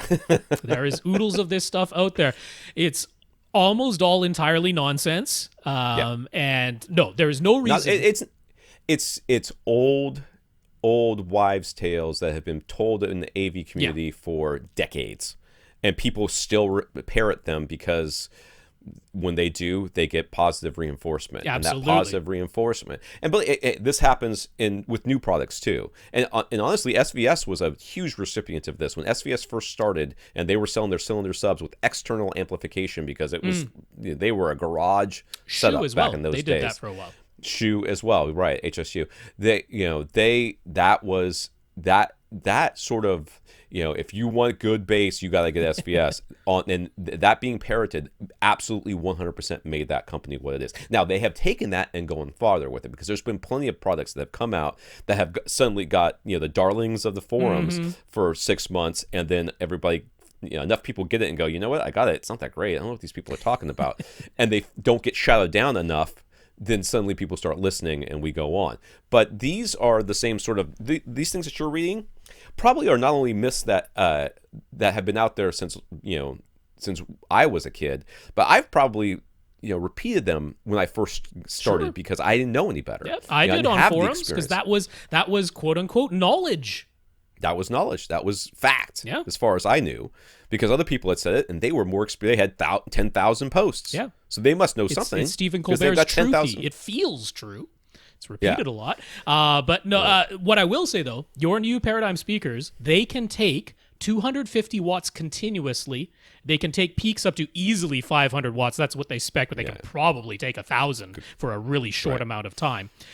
So is it possible to use a higher wattage amplifier with your speakers and get even more output than what your X2200W can deliver? Objectively, yes. I mean, your X2200 cannot deliver 500 watts to both of them simultaneously. It doesn't have the ability to do that. There are amplifiers that could. So you said, is there a recommendation? Yeah, I could point you to go to Accessories for Less, grab an X3500H. Right. For $450 or $500, right? That does give you a full set of pre-outs. And I could point you to, so what? Emotiva, certainly, right? Get one of their XPA 2-channel amplifiers that can. Outlaw Audio, Monoprice, monolith amplifiers, ATI. Sure. If you want to pay a little bit extra, all of those can do get a bulletproof amp. Genuine 200 to 250, sometimes 300 watts continuously, and hit those 500 watt peaks. And you shove them inside that little cabinet, and they're going to overheat too. But they would be maxing out the capabilities of your speakers, which objectively the AV receiver cannot do. But before you do any of that, try turning on your subwoofer while listening to your 2-channel music, because I am convinced that, he just talked about the types of things he was reading. Do you believe for a second he wasn't told that when you're listening to 2-channel music, you shouldn't be using a subwoofer and it should be pure direct full range? I almost am convinced that must be the case. So turn your subwoofer back on and let it handle the bass, and see if your X2200W is now up to the task that it isn't trying to force deep bass into your tower speakers anymore. So he wants to upgrade a subwoofer, and he was thinking the SVS 3000 series, but he has limited floor space. So would the PC 4000 be a noticeable upgrade over an SB 3000, enough to justify the price difference? So when I first read that, I read that as PB 4000, and if you saw my face when I read it, same earlier, output capability, but much. But the floor space, I was like, you can't go if you have floor space issues. A PB is not really. The PC 4000 is vertical, right? So it's a cylinder. So yes, it does have a smaller footprint with the noticeable upgrade over the SB3000 answer, of course, is in sheer output. It is a very noticeable output, and since you have completely open to your whole house design, you could I mean, if you're playing some thumping music that's actually hitting down like 30 hertz type of stuff, which some, the electronic music is doing, if you're watching movies that are getting down to 20 and perhaps even lower, I mean, the PC 4000, you would notice it, no question. If you're cranking it up, everywhere below about 40, 45 hertz, the PC 4000 will be louder. It's just the facts. Yeah. And once you start crossing over your speakers into your subwoofer, you will notice it. Yeah. So Paradigm's own center speaker stand for the Prestige series is way too expensive, which doesn't shock me at all. So any center speaker stand recommendations, we always recommend Sanus. My computer is currently sitting on a Sanus stand as I read this to you now. My center channel behind me is on a Sanus stand. I have another Sanus stand in the back just in case. So yes, Sanus is my go-to brand. Absolutely. I would go with their Steel series. Why not get the really nice one? So the 18-inch tall stand, which is the same as the height as the one Paradigm sells. Amazon's selling that for $120 right now, but they do also have a taller 22-inch version, which eyeballing what his center speaker is on right now in his image, looks closer to that. It might be taller than 18 inches, and the 22 might work, so that option is there. I think it's $140 on Amazon right now, so definitely less than the $700 that Paradigm wants for their stand. Yeah. I mean, honestly, none of these speakers, you can pretty much pick a stand. Sure. It doesn't have to be Sanus, but you're asking for our recommendation. Sanus is a bulletproof recommendation from us. No one's going to come back to us and say, oh, you recommend Sanus and they suck. No one says that. But doesn't happen. If I went on Amazon and searched for center channel stand, I would be looking for the right height. Yep. And then maybe if my speaker didn't already have it, which it does, I would be looking for something that allowed me to adjust the angle slightly. If you don't already have that ability with your center channel, or if you're looking for that ability, I might look for those two things. But the, other than that, the Sanus stand gives you that as well, so there's really no downside. And you can fill the steel tubes that hold it up with sand or lead shot or kitty litter, like I would suggest. Line it with some plastic and put kitty litter in there, and that'll weigh it down really nicely, make it inert. Bobby finally got his pair of SVS PB1000 subs from his room that is roughly 12 by 4 his room. That's what I was wondering about that. Yep, for his 12 by 12 foot room, and occasionally gets converted into a guest room. He's really enjoying them. And with diagonally opposite corner placement, they seem to evenly fill his room, but he finds himself craving more, particularly in terms of tactile bass. With upgrading to a pair of PB2000 Pro models give him the tactile bass he wants. PB1000 in a 12 by 12 room, I mean, just turn them up, dude. That's what I would do. Or, since turning them up overall might make some parts of the frequency range a little too boomy or uneven or something like that, I'm pretty sure he got a very capable AV receiver. I'm pretty sure if it's a Denis N, you get that Audyssey Editor App.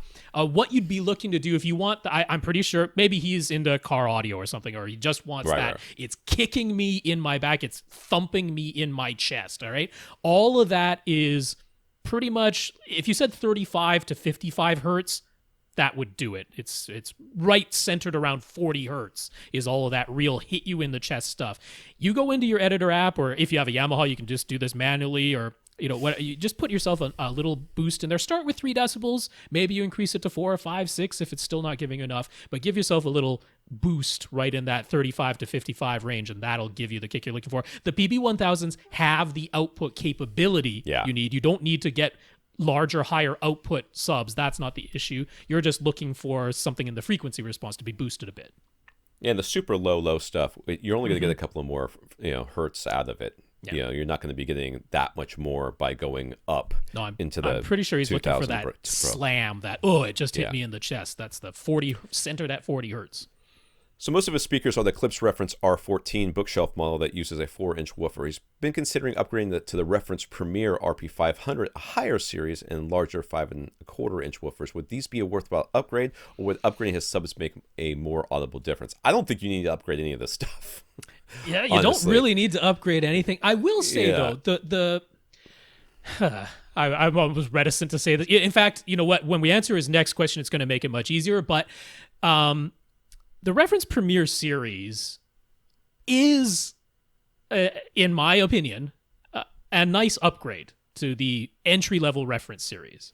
It's not for nothing that they have a separate series that they went up. It's a considerably different horn design that they use in the reference Premier. I find it much less objectionable than, from my personal taste. There are people who love the entry-level reference series sound, and I have no problem with anyone who does. For my personal taste, I find the reference Premier sound to be a little bit more refined. I'd put it that way, a little bit more even frequency response. I mean, clipshows always extend well up into the high frequencies, but I was gonna say, they can sound a bit hard, a bit harsh sometimes. It's not difficult for a horn speaker to do that, and the reference Premier seems to nicely ameliorate that a bit. Still keeps the extension, but it doesn't sound as harsh. So maybe audition them. I wouldn't be opposed to auditioning them. I really wouldn't. Well, you honestly, sir, you were in a room that's so small you can pick any speaker. Well, I mean, it doesn't matter. Output has nothing to do with it. Right. So if you're trying to upgrade because of higher output or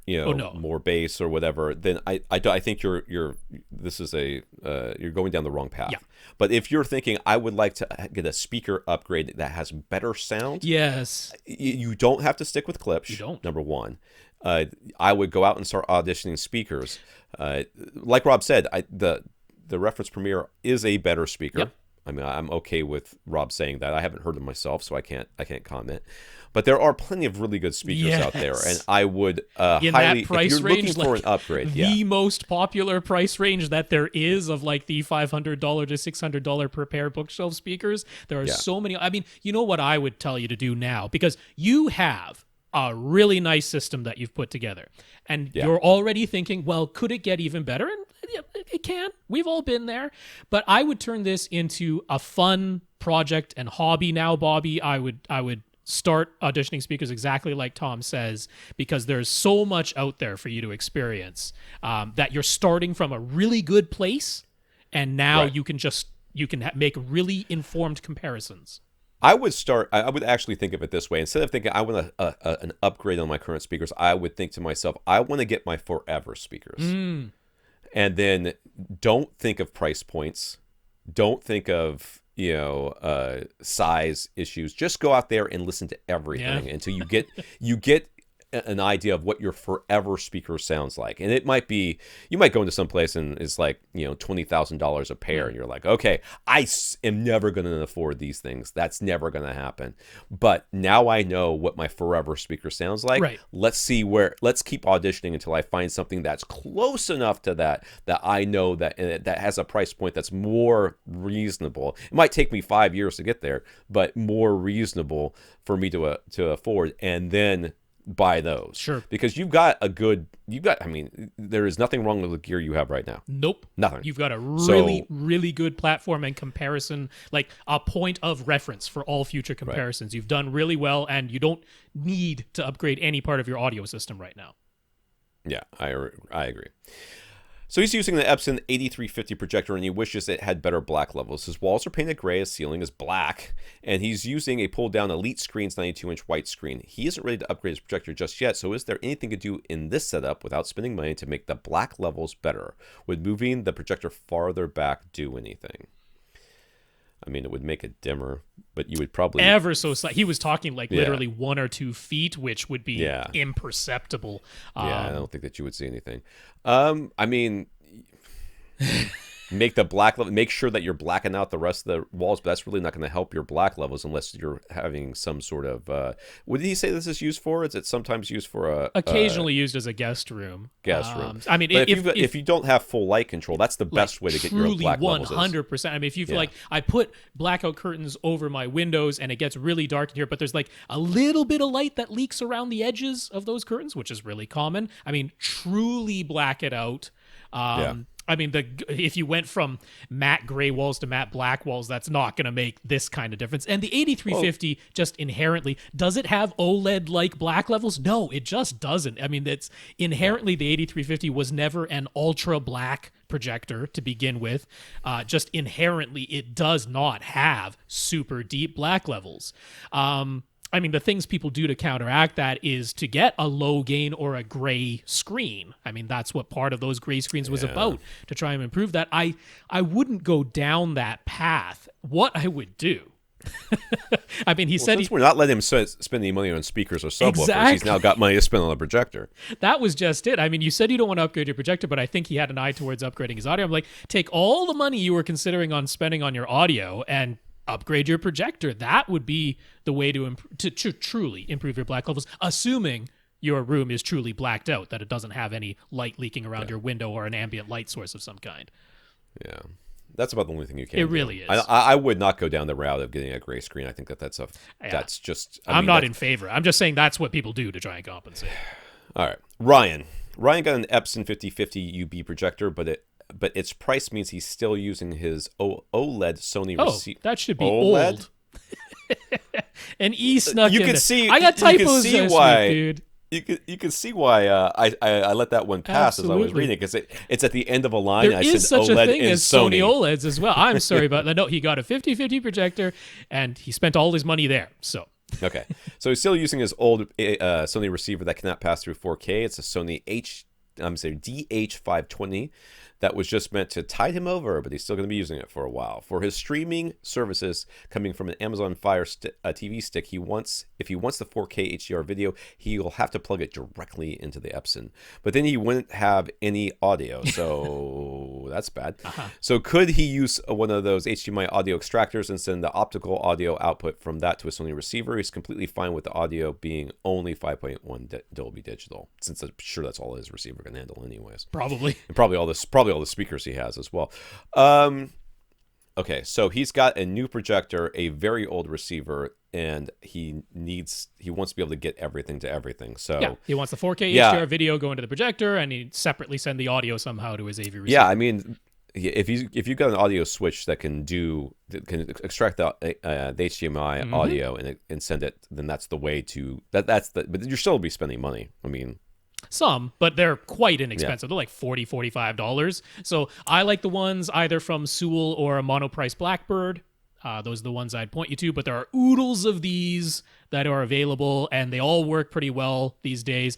Look for one that does 18 gigabits per second on the HDMI pass-through part of it, but extracting the audio to an optical output, totally fine. Right. And that will allow you to do the HDMI handshake with the projector without having it mess directly. up. That's right. Yeah, without trying to connect the second HDMI cable to your receiver, which would then say, "Oh no, I'm only HDMI." And it's not as though a Fire TV stick is sending out True HD or DTS HD Master audio. But at most, it's Dolby Digital Plus. So yeah, but with this receiver, with this switch though, you'll be able to plug in multiple sources. Hopefully, that's right. And therefore, maybe be able to get a little bit better HDR and all the rest of that. So he's looked through the Sony manual and searched online, but there doesn't seem to be any mention of where reference volume should be on the receiver. Its volume numbers go from 0 to 73. And there's no way to set it to relative volume with negative numbers. So where should he set his master volume when he's trying to calibrate his speaker trim levels? All of the settings are manual there's no auto setup of any kind. There's got to be a reference out there someplace. But you know what? It doesn't really matter. You get to choose what your reference volume is now. That's what's happening here. I would typically give myself at least 12 decibels of headroom. So I would probably proclaim that reference volume is, let's call it 60. It's a nice round, even number. Yeah. It gives me 13 dB of headroom in this scale that goes up to 73. What a number to choose. Right. But yeah, that's what I would just set the master volume to 60 and go ahead and use my manual SPL meter or the SPL meter app on my phone and manually set my trim levels with the master volume set at 60. He's found that no matter what, once he turns the master volume dial on a Sony higher than 38, he can hear a coming from all his speakers. Changing listening modes makes a tiny bit of difference, but not much. He's tried different wall outlets, but it always makes this shh noise through his speakers. Is that just the Sony's noise floor? Yup. You've discovered the wonders of signal to noise ratio, sir. And also, I'm sure he's got 5 speakers connected to this. All of your speakers are also microphones, and that is what the damping factor in your AV receiver is all about. How much can it damp the incoming signal from? There's a little bit of air movement. The drivers pick that up and act as microphones, sending that signal back down to your AV receiver. I bet the damping factor on your Sony is not great. I'm gonna guess 80. A good damping factor is 400 or higher. I'm going to guess your Sony receiver has an 80 damping factor. So all this is all adding in together to aggravate you just enough to buy a new receiver. Accessories for less, dude. It's amazing what you can get. A couple $100. I mean, you're looking for 5.1 sound and the ability to pass through 4K. Yeah. Is basically what you're looking for. So if you're going to spend $40 on a HDMI switch, right? Which is going to be this your could be a standalone, X1500 for $200. if we told you could spend another $40 and get something that would make it not go shh anymore, and then another $40 and you don't have to, it would switch outputs for you and you don't have to do any sort of weirdness there. And another $40 and you would get, Dolby True HD and, DTS Master Audio. Would all those $40 add up to $250 to $300, which you could get you a brand new receiver at Accessories for Less? Yup. Because it might be worth it. So he's used the settings from his projector reviews for his Epson 5050 UB, and it looks very good indeed. But he finds himself distracted by the black bars for a lot of movies. Oh God. Compared to his Vizio P series TV, the black bars of his Epsons just aren't as black. They're light black or very dark gray, and it's killing him. Is there any way to make them deep black? Yeah, manual masking would be the way to do this. Yes. Yeah, manual masking would make them truly black. Again, just what we talked about in the last one. If your room is not truly blacked out, then any little bit of ambient light is getting onto your screen. But still, it's a projector. Projectors are never going to get... No. Even the 5050 UB... OLED I mean, the black. Vizio P series is a darn good TV with full array local dimming. So when it has black bars, it turns the black light off behind those black bars. It's nearly as good as what an OLED can do in that specific instance, because it's not as though there's some little bright object in the black bar that it's lighting up and haloing. It's like it's a continuous black bar that's a strip of the local dimming that is just like, this is all off now on the top and bottom. Right. So your projector is never going to equal that. Yeah, masking would be the only way to equal that. Yes. And then making it as good as possible, no ambient light whatsoever. That's about as good as it's going to get. But yeah, I mean, if you go to a commercial movie theater these days, a lot of them don't bother masking off the tops and bottoms anymore. And you look at those black bars and you're like, those are not true inky black, as though there is literally no light there. Oh, they used to like pull the screens and the down and everything else. They don't do that anymore. No. So he asks, does it matter where the projector lens is lined up relative to the screen? Does it make a difference if the lens is even with the middle of the screen or the top edge or the bottom edge? As long as it's within the usable lens shift. Which is very large on a 5050 UB. Well, I mean, so if you have a projector that doesn't have very much lens shift, then making sure you are within that range is very important. Yes. But if you have a projector like yours, which has tons of lens shifts, then as long as you are within the lens shift, you are fine, because nothing digital is happening. It's all just optical, and that means that it's physical. So that means that there's no chance of there being any sort of edge, changes or enhancements or whatever. Like as it's processing keystone, suddenly it's trying to make a line that was straight again, but straight when we're projecting at an angle, and that's there's chances of mistakes and problems there, or not really mistakes, or just it just can't be done. So the only place where this could potentially come into play is if you have an ambient light rejecting screen, say, in which case you wouldn't want to have the projector like way above the screen and shining, sort of down at the screen at an angle, because that's the direction where the screen is attempting to reject light coming from it if it's an ambient light rejecting screen. But I don't believe that's the case if you're using a normal angular reflective screen that's, probably white, even if it's gray. If it's a normal angular reflective screen, doesn't matter where the projector is. Light rejecting screens, exterior or light rejecting screens, this can be more of an issue. Sure. But there you would basically want it as the projector as close to your own eye level as possible, because then the light is making a straight bounce forward back to your eyes. That's sort of what you're going for there. says there are keystone and pixel shift adjustments on the 5050. Do these affect image quality? Yes. Yes. Don't do those. Avoid those at all cost. That is those are the adjustments of last resort. Yep. And if you can't move your projector into a position where you can't use them, then you should have either found a different projector or you shouldn't have got a projector at all, in my opinion, because keystone is what you do when you are, in a business setting, and you're setting it up on a table, and you got to project it way up on tilt into it or turn it all this or other some stuff. weird thing, Yeah. That's what keystone is for. Keystone is for, I'm setting this up on the fly, and I need to be able to make it look at least semi-decent. Right. I would rather, most of the time, I'd rather it just be a trapezoid and people just look at it weird than me adjust the keystone. The pixel shift, I'm not entirely sure if he's talking about the sub-pixel adjustment, because that is an alignment feature that is on the 5050, so that each pixel is made up of red, green, and blue sub-pixels, and they are 3 individual chips inside that Epson, and it does give you a sub-pixel adjustment in the 5050 UB to make sure they're perfectly aligned, but it gives you a test pattern and everything to do that. So go through it. By all means, make sure your red, green, and blue are all perfectly aligned, but avoid the keystone. Yeah, there should be no need for it with the amount of lens shift that the 5050 offers. So he can put up a built-in test pattern that shows a grid, and no matter what he tries with the motorized lens shift or the other lens adjustments, the grid is never quite perfect, and that's killing him too. What does he need to do? Well, first of all, dude, you need to stop overusing killing you, because none of this stuff is actually killing you. You're just annoyed, which is fine.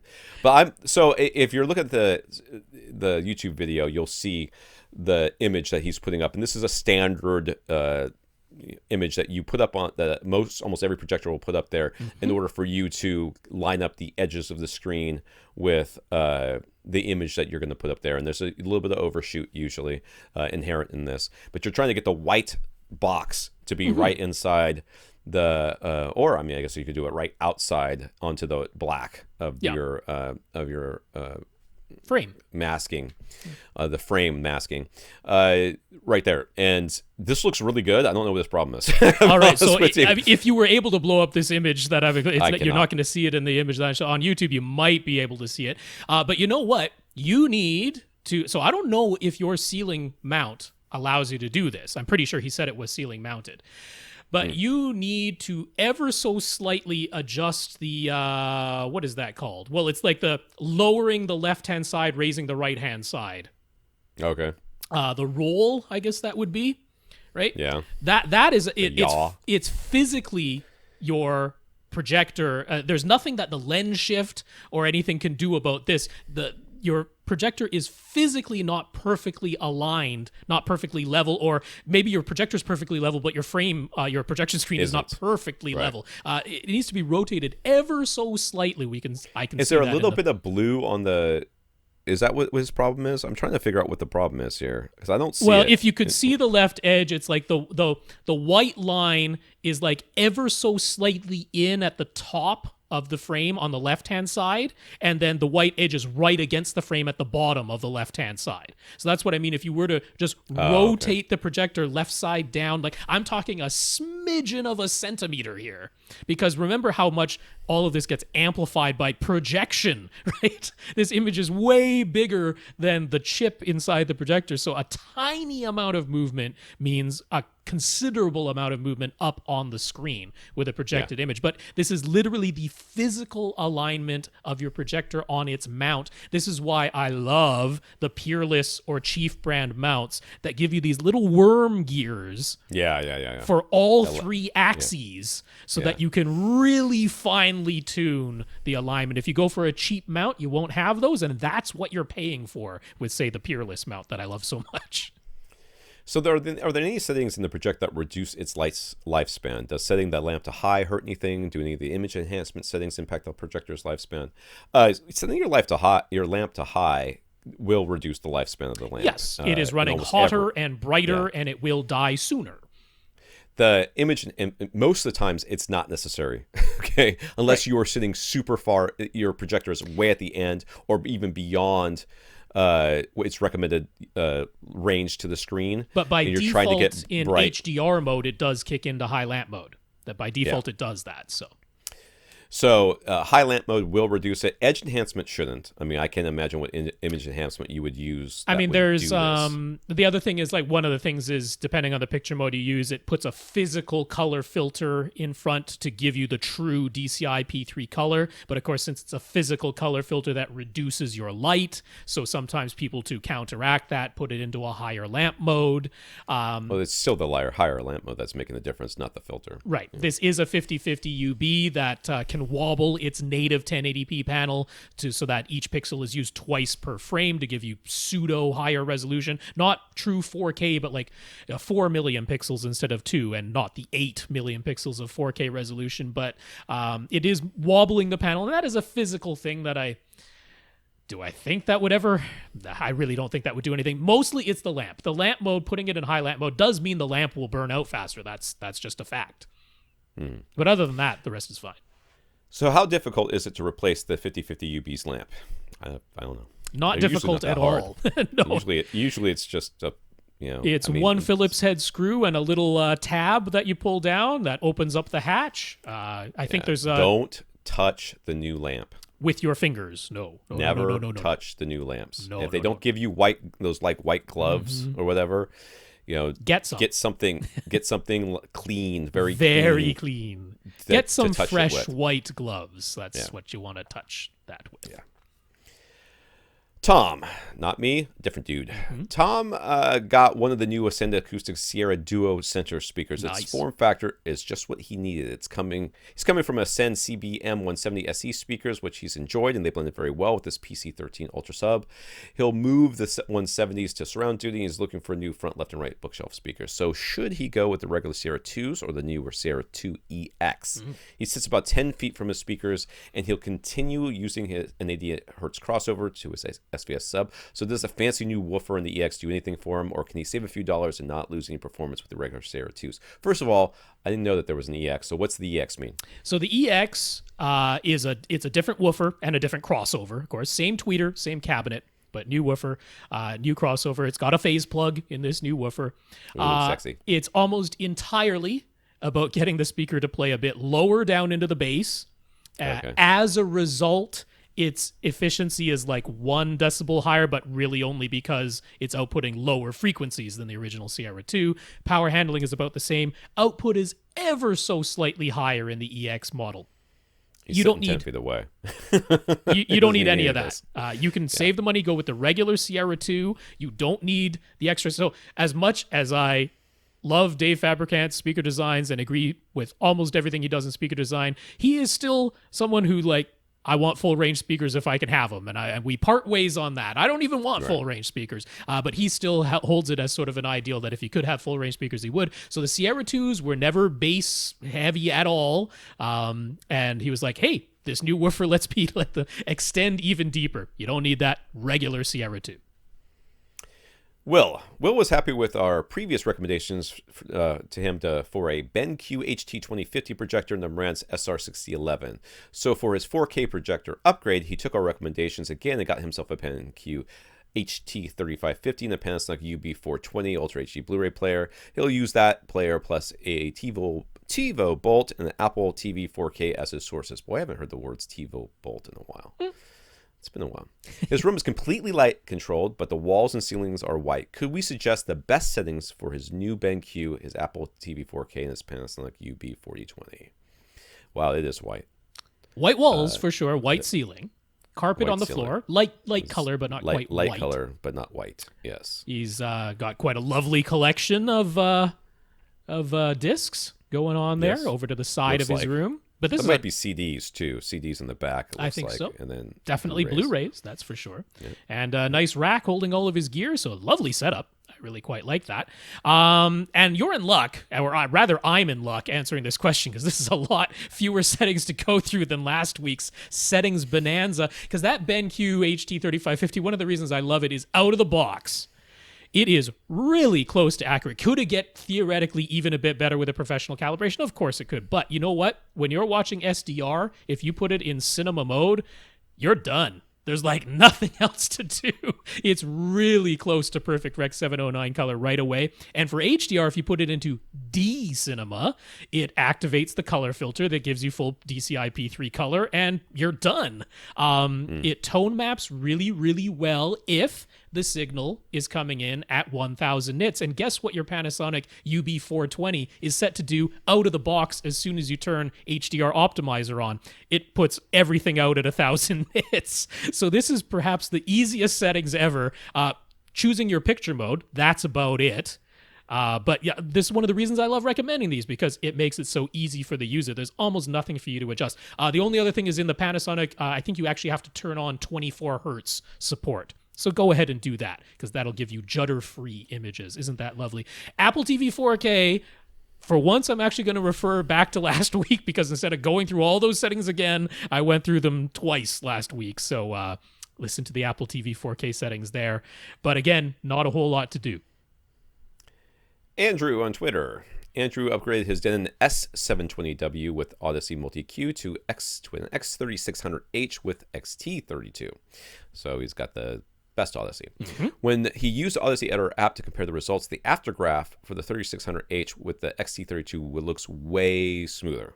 So this first one is what the Audyssey Editor App showed him from his S720 with regular Multi-EQ. And then the second graph is what's showing with XT32 from his X3600H, and the aftergraph is nearly flat line, except with their little 2 kilohertz compensation filter that they throw in there. But that's just the before and after that the Audyssey Editor App is showing. So we'll get into why you don't necessarily believe all of that. But then he heard that the aftergraph is just a prediction, that the real results don't necessarily look like this. Is that true? Yeah, it doesn't take any after measurements. It doesn't take any after measurements. It's just a prediction. It says we're going to make these changes, and this is what it should look like based on all the maths. So this is what it's shooting for. That is true. This is what it's shooting for. What it believes its tens of thousands of filters can do with XT32 versus what it believes it's... What does Multi-EQ have? It's just over 100, something like that? Something like that. I don't remember. Filters. So, it's doing its best to smooth some things out there. But that is just a prediction. If you were to measure it with Room EQ Wizard, it would not look like that flat of a line with XT32 unless you applied some smoothing fairly liberally to your graph. Right. Yeah, they're probably smoothing the crap out of it, even if even their results, their predicted results are smooth as well. So don't blame Audyssey. blame the fact that if they gave you what it really looked like, everybody would complain. Yeah, they would freak out. Yeah. So both before graphs show quite an obvious dip from about 110 hertz to 150 hertz or so. What causes that, and what room treatments, if any, would fix that? So he's got this dip way down there. That's almost certainly some sort of room dimension that's... Yeah, and this is only for his front left speaker, these images that he's showing. So this is the response of the front left speaker. Now, good news, if both of the before measurements, which it really is taking a before measurement in either case, and they are showing really quite similar frequency response graphs for the before, whether it's regular Multi-Q or XT32, so you can feel fairly confident that, that's about what my speaker is doing before any correction. 110 hertz, that is bass. Everything below 250 hertz, really below 500 hertz, but certainly below 250 hertz, that's almost certainly right around the transition frequency of your room, where you are no longer able to hear sounds without them having been reflected at about 250 hertz and lower. So 110 to 150, certainly you're in that zone of bass where the room is taking over. It's probably some kind of cancellation in your front left speaker that's going on there at the microphone measurement position.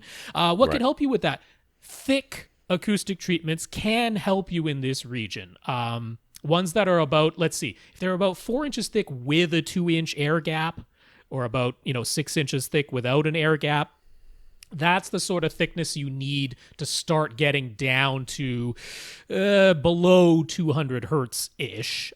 Corner traps is really what you need. Corner traps is where you can start getting down to maybe about 100, if you're lucky, about 80 hertz.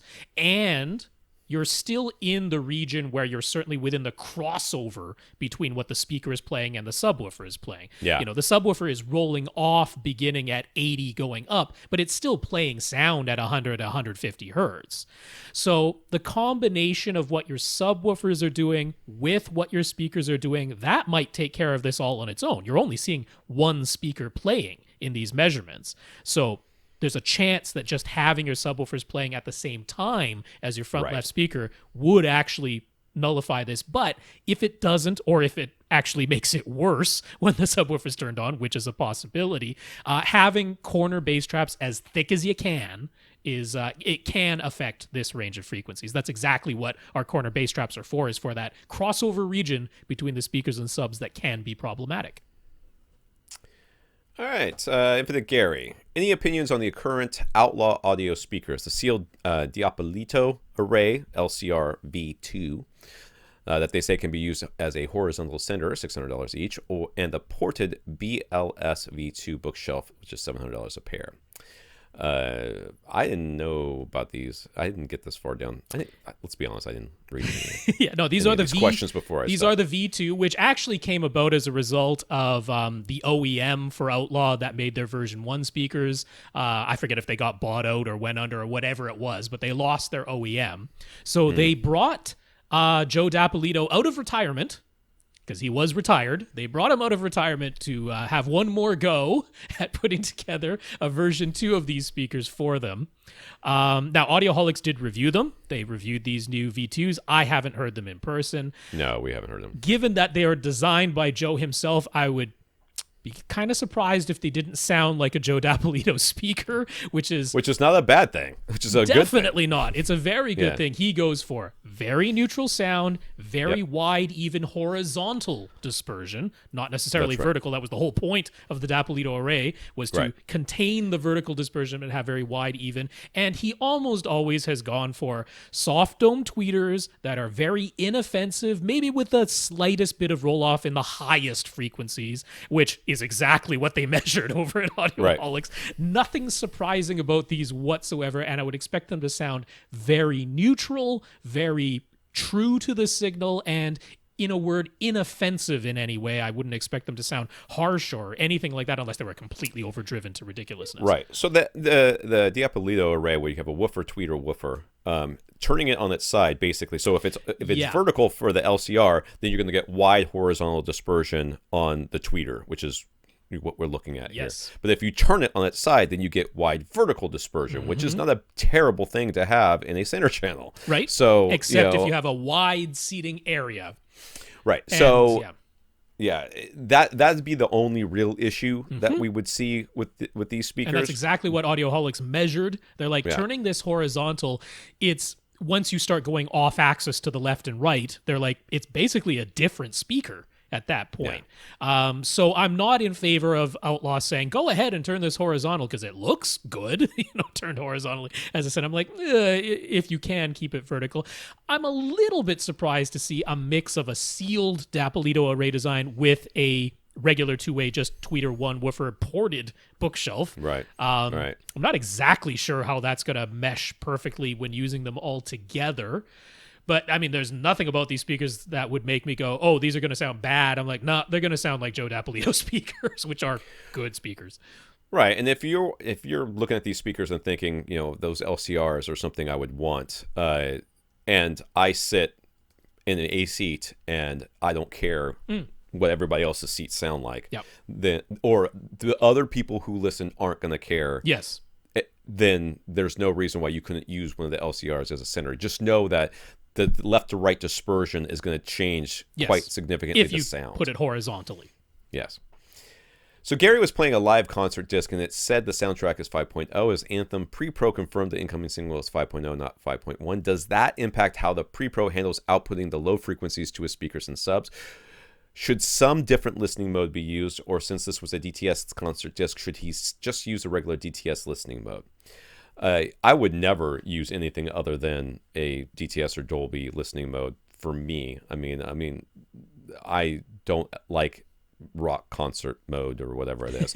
But it's just going to, I mean, so if it's a 5.1, there's dedicated information that goes to the subwoofer. But if you use we've got to be correct on that. There's a dedicated low frequency effects channel that can be individually addressed by the mixer. It doesn't even, the low frequency effects channel doesn't even necessarily have to be played by a subwoofer. It can go into your front, left, right speakers. If you tell your AV receiver, I don't have a subwoofer, the low frequency effects channel will still get played. It'll just get played out of your front, left, right speakers now. So when you get a 5.0 system, you know, there's just not going to be any dedicated information that's in that 0.1 channel that we would normally have. Yeah. So it's still taking everything that's at 80 hertz. Remember, it's not a hard filter, but everything around 80 hertz, and you know, as long as you're using your crossover, filtering it to your subwoofer to be played, the same as it would do if it was a 5.1 system or a 7.1 system, or if you had 2.0 and you wanted it to play in all 5 of your speakers plus your subwoofer, it would take that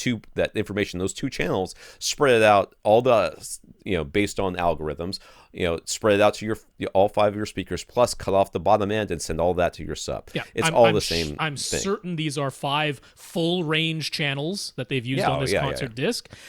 So there's bass in all 5 of those channels. I'm sure of it. But your pre-pro is now the thing that will take that and filter off the lowest bass and send it out of the subwoofer output. That's what its bass management is there for. But you know what? I like this question because it's an important distinction that needs to be reiterated every once in a while, is that 0.1 is not a subwoofer channel. And if you don't have a 0.1, that there somehow isn't anything being sent to your subwoofer. That's not how it works. It's not this specific channel for that specific subwoofer. It's its own individual thing that, yes, only carries bass, but it could be played by theoretically any speaker. Right. The subwoofer, the 0.1 channel could have a full range signal going through it. Theoretically. I mean, it's cut off at 150, I think, hard, but yeah. Right. But I mean, they could be playing stuff that that even your subwoofer wouldn't play. Right. You know, and so it's not necessarily a just that 20 hertz information and nothing else or whatever. No, it's a channel. You get a 5.1 DTS disc or 7.1 or 7 point whatever it is. You know, it's not like on the 7 channels there's just down to 80 hertz, and then in the 0.1 everything that bass management is not happening on a disc. It's happening in your receiver. That's right. It's been 2 hours. Rob. It sure has. I'm leaving it up to you, man. I'm willing to go as long as you're willing to go. I'll do one more, and then I have to go get my son. Gotcha. Victor is in the final stages of building his dedicated 13 by 20 foot theater. He has a 7.1.4 set of Paradigm speakers all ready to go, but since he has 2 rows of seats, he pre-wired for 2 sets of side surround speakers. He's got the speaker mounts for the front row all set, but he only has speaker wire inside the walls for the second row, since he isn't totally sure if he'll actually install a second pair of surround speakers. Yep, good. All the speaker wires run back to where his Denon X4500H will be. So if he does add a second pair of surround speakers, how does he do it? Does he need to run some more wires to connect the front row pair to the second row pair? Does he need some sort of fancy speaker switch box, or is there an easy way to connect the wires that he's already run? Yes, you can do it all at where they've already been run back at the receiver. Yep. And I honestly, I mean, I know we've probably already talked about this, but 13 by 20's got 2 rows of seats. I would rather see a 5.1.4 with 2 sets of side surrounds than the surround back, but you've probably already talked to us about that, so whatever. He's got room for a 7. I don't mind that. But yes, 2 sets of side surround speakers. I would totally be in favor of it in your setup. And what you would do, let's say the front row side surround speaker is speaker 1 and the back row side surround speaker is speaker 2. All right. Okay. You would connect the red coming out of the surround binding post on your X4500H. The red would connect to the red of speaker 1. Right. And then the black binding post of your X4500H would connect to the black of speaker 2. And now you take the black from speaker 1, which has been run back to where your AV receiver is, and the red from speaker 2, which has been run back to where your AV receiver is, and you connect those 2 together. They don't plug into a binding post. They connect to each other. And now, so the signal, you can think, it goes out the red into speaker 1, comes out the black of speaker 1, goes into the red of speaker 2 directly. Those two just form a line, and then comes out the black of speaker 2 and back to your AV receiver, and that's the circuit in series. So if you think about putting the speakers right next to each other, just imagine it that way. In red, out black, in red, out black, and those in between the two, in between the black and the red of the two speakers. Speaker 1 to speaker 2, they connect to each other directly. You just pull that wire all the way back to your receiver. You stretch it, and believe me, the electricity will make it. It's traveling fine. at 99% the speed of light through that wire. There won't be a problem. Yeah, very easy. You don't need anything fancy at all. You might want to use, I don't know what, a wire nut or something to make a really nice connection between the black from and I would speaker wrap the 1 whole and the thing red. in an electrical wire. Wrap it up. Make a really nice, secure I get the connection. wire nut on there and then wrap the whole thing. You could use like shrink wrap or whatever. That's that heat shrink. Well, what you stuff really on there. should use is a butt splice. That is the you absolute correct way to do this. Is a Yes. butt splice. So we'll mention that once again because it's fun to say butt splice. It is. So if it connects multiple side surround speakers in series, how many speakers could be connected in series? Well, infinity, but every time you do, it doubles the impedance. I mean, assuming these are all identical speakers, which I'm. So let's pretend they're all 8 ohm speakers. So you connect 2 in series, you go from 8 ohms to 16 ohms. Well, 16 ohms, receiver doesn't have any problem with. But then you connect another one, and now you're at 32 ohms. Well, no, you'd have to connect another 2 in series. 2, right. So that 16 plus 16 gives you 32. Right. So what you end up doing is, in order to keep the impedance at a reasonable level and not all weird, is you connect some in series and some in parallel, in order to offset these things, because parallel will, and you can look this up. There's information online on how to do this, and this would be more of a distributed audio question, right? When you're sending a whole bunch of speakers in all over your house, and you want them all connected to one amp, what they'll do is they'll set some in series and some in parallel, so that the impedance ends up being about 8 ohms. Yeah, somewhere in the like 6 to 20-ish range in total, which your AV receiver has no problem driving. But your theater is 13 feet wide. I can't imagine you have great distances to cover. So your AV receiver can almost certainly power whatever. I don't know what number he's thinking. Maybe he's thinking 3, or why would he have 4 with only 2 rows of seats? I don't know. I could conceive of perhaps 3 on each side, although even that isn't really necessary. But if he's just asking out of curiosity, with a combination of series parallel wiring. Now, it's not as though you could only care about impedance and literally connect like a million speakers in some convoluted series parallel wiring scheme to one amplifier. No, there is, like, you can sort of think of like a bucket of electrons that are making their way through this circuit, and some of those electrons do leave as they power each speaker. Right. So you do have that to consider, and eventually you would need a more powerful amplifier. But for your size of room, with paradigm speakers that are very easy to drive, even if you're thinking 3 or 4 on each side, you'd be fine. All right, Gurinder the Grim. Gurinder the Grim. First of all, Gurinder says his daughter got a big kick of my description of how cool he will be in the zombie apocalypse with everyone having to come to his house for protection. She laughed the whole way through. I'm very entertaining, you're right. But his 8-year-old son just looked at him and said he must be talking about a different Gurinder. Yeah, shut up, kid. You don't know what you're talking about. So, man, 8-year-olds, they're the worst. No, actually, I have a 10-year-old, and he's the worst. So, you got something to look forward to. So now he knows exactly how cool Daddy is in each of his kids' eyes. So he asks, do the digital download codes from Canadian Blu-rays, Ultra HD Blu-rays work in the States and vice versa? Dude, I have no idea. I throw those papers away. I'm sorry. It's not consistent at all. Yeah, I am sorry. Largely, you have to say no, because there are definitely some where they don't. There are definitely some where if you tried to plug in the code, it's like, this code is only valid for United States accounts or only valid for Canadian accounts. There are some where they've used the same code across, because it's the same region, but not the same country. So it's kind of hit or miss. You can't know for sure, but there are cases where if you bought one in Canada, brought it down to the States and tried to use the code, it would tell you need a Canadian iTunes, or like we don't have Movies Anywhere or Vudu in Canada. So it used to be Ultraviolet. I guess you would have to, what would you even go to these days? I mean, up here, we don't, even Walmart doesn't do it up here. So it has to be what, I think we still do is it Fandango now or something like that? We have a weird service that still does them. Yeah. Mostly it's iTunes in Canada. So yeah. So he's got a JVC X790 projector, a Marantz SR6012 receiver, and now a Panasonic UB420 Ultra HD Blu-ray player. That gives him the option to either output 4K discs in HDR with Rec 2020, plus the HDR optimizer, or to convert HDR to SDR but retain the wide Rec 2020 color. Which do we think is the better way to go? So wait a second. Yeah, you can convert but keep the wide color. Or just output it as is from the disc, but with Panasonic's HDR optimizer. So if the disc was 4,000 or 10,000 or just had it all zeroed out or whatever, the Panasonic will be like, nope, it's all 1,000 now or whatever. Well, it seems like that would be the way to go.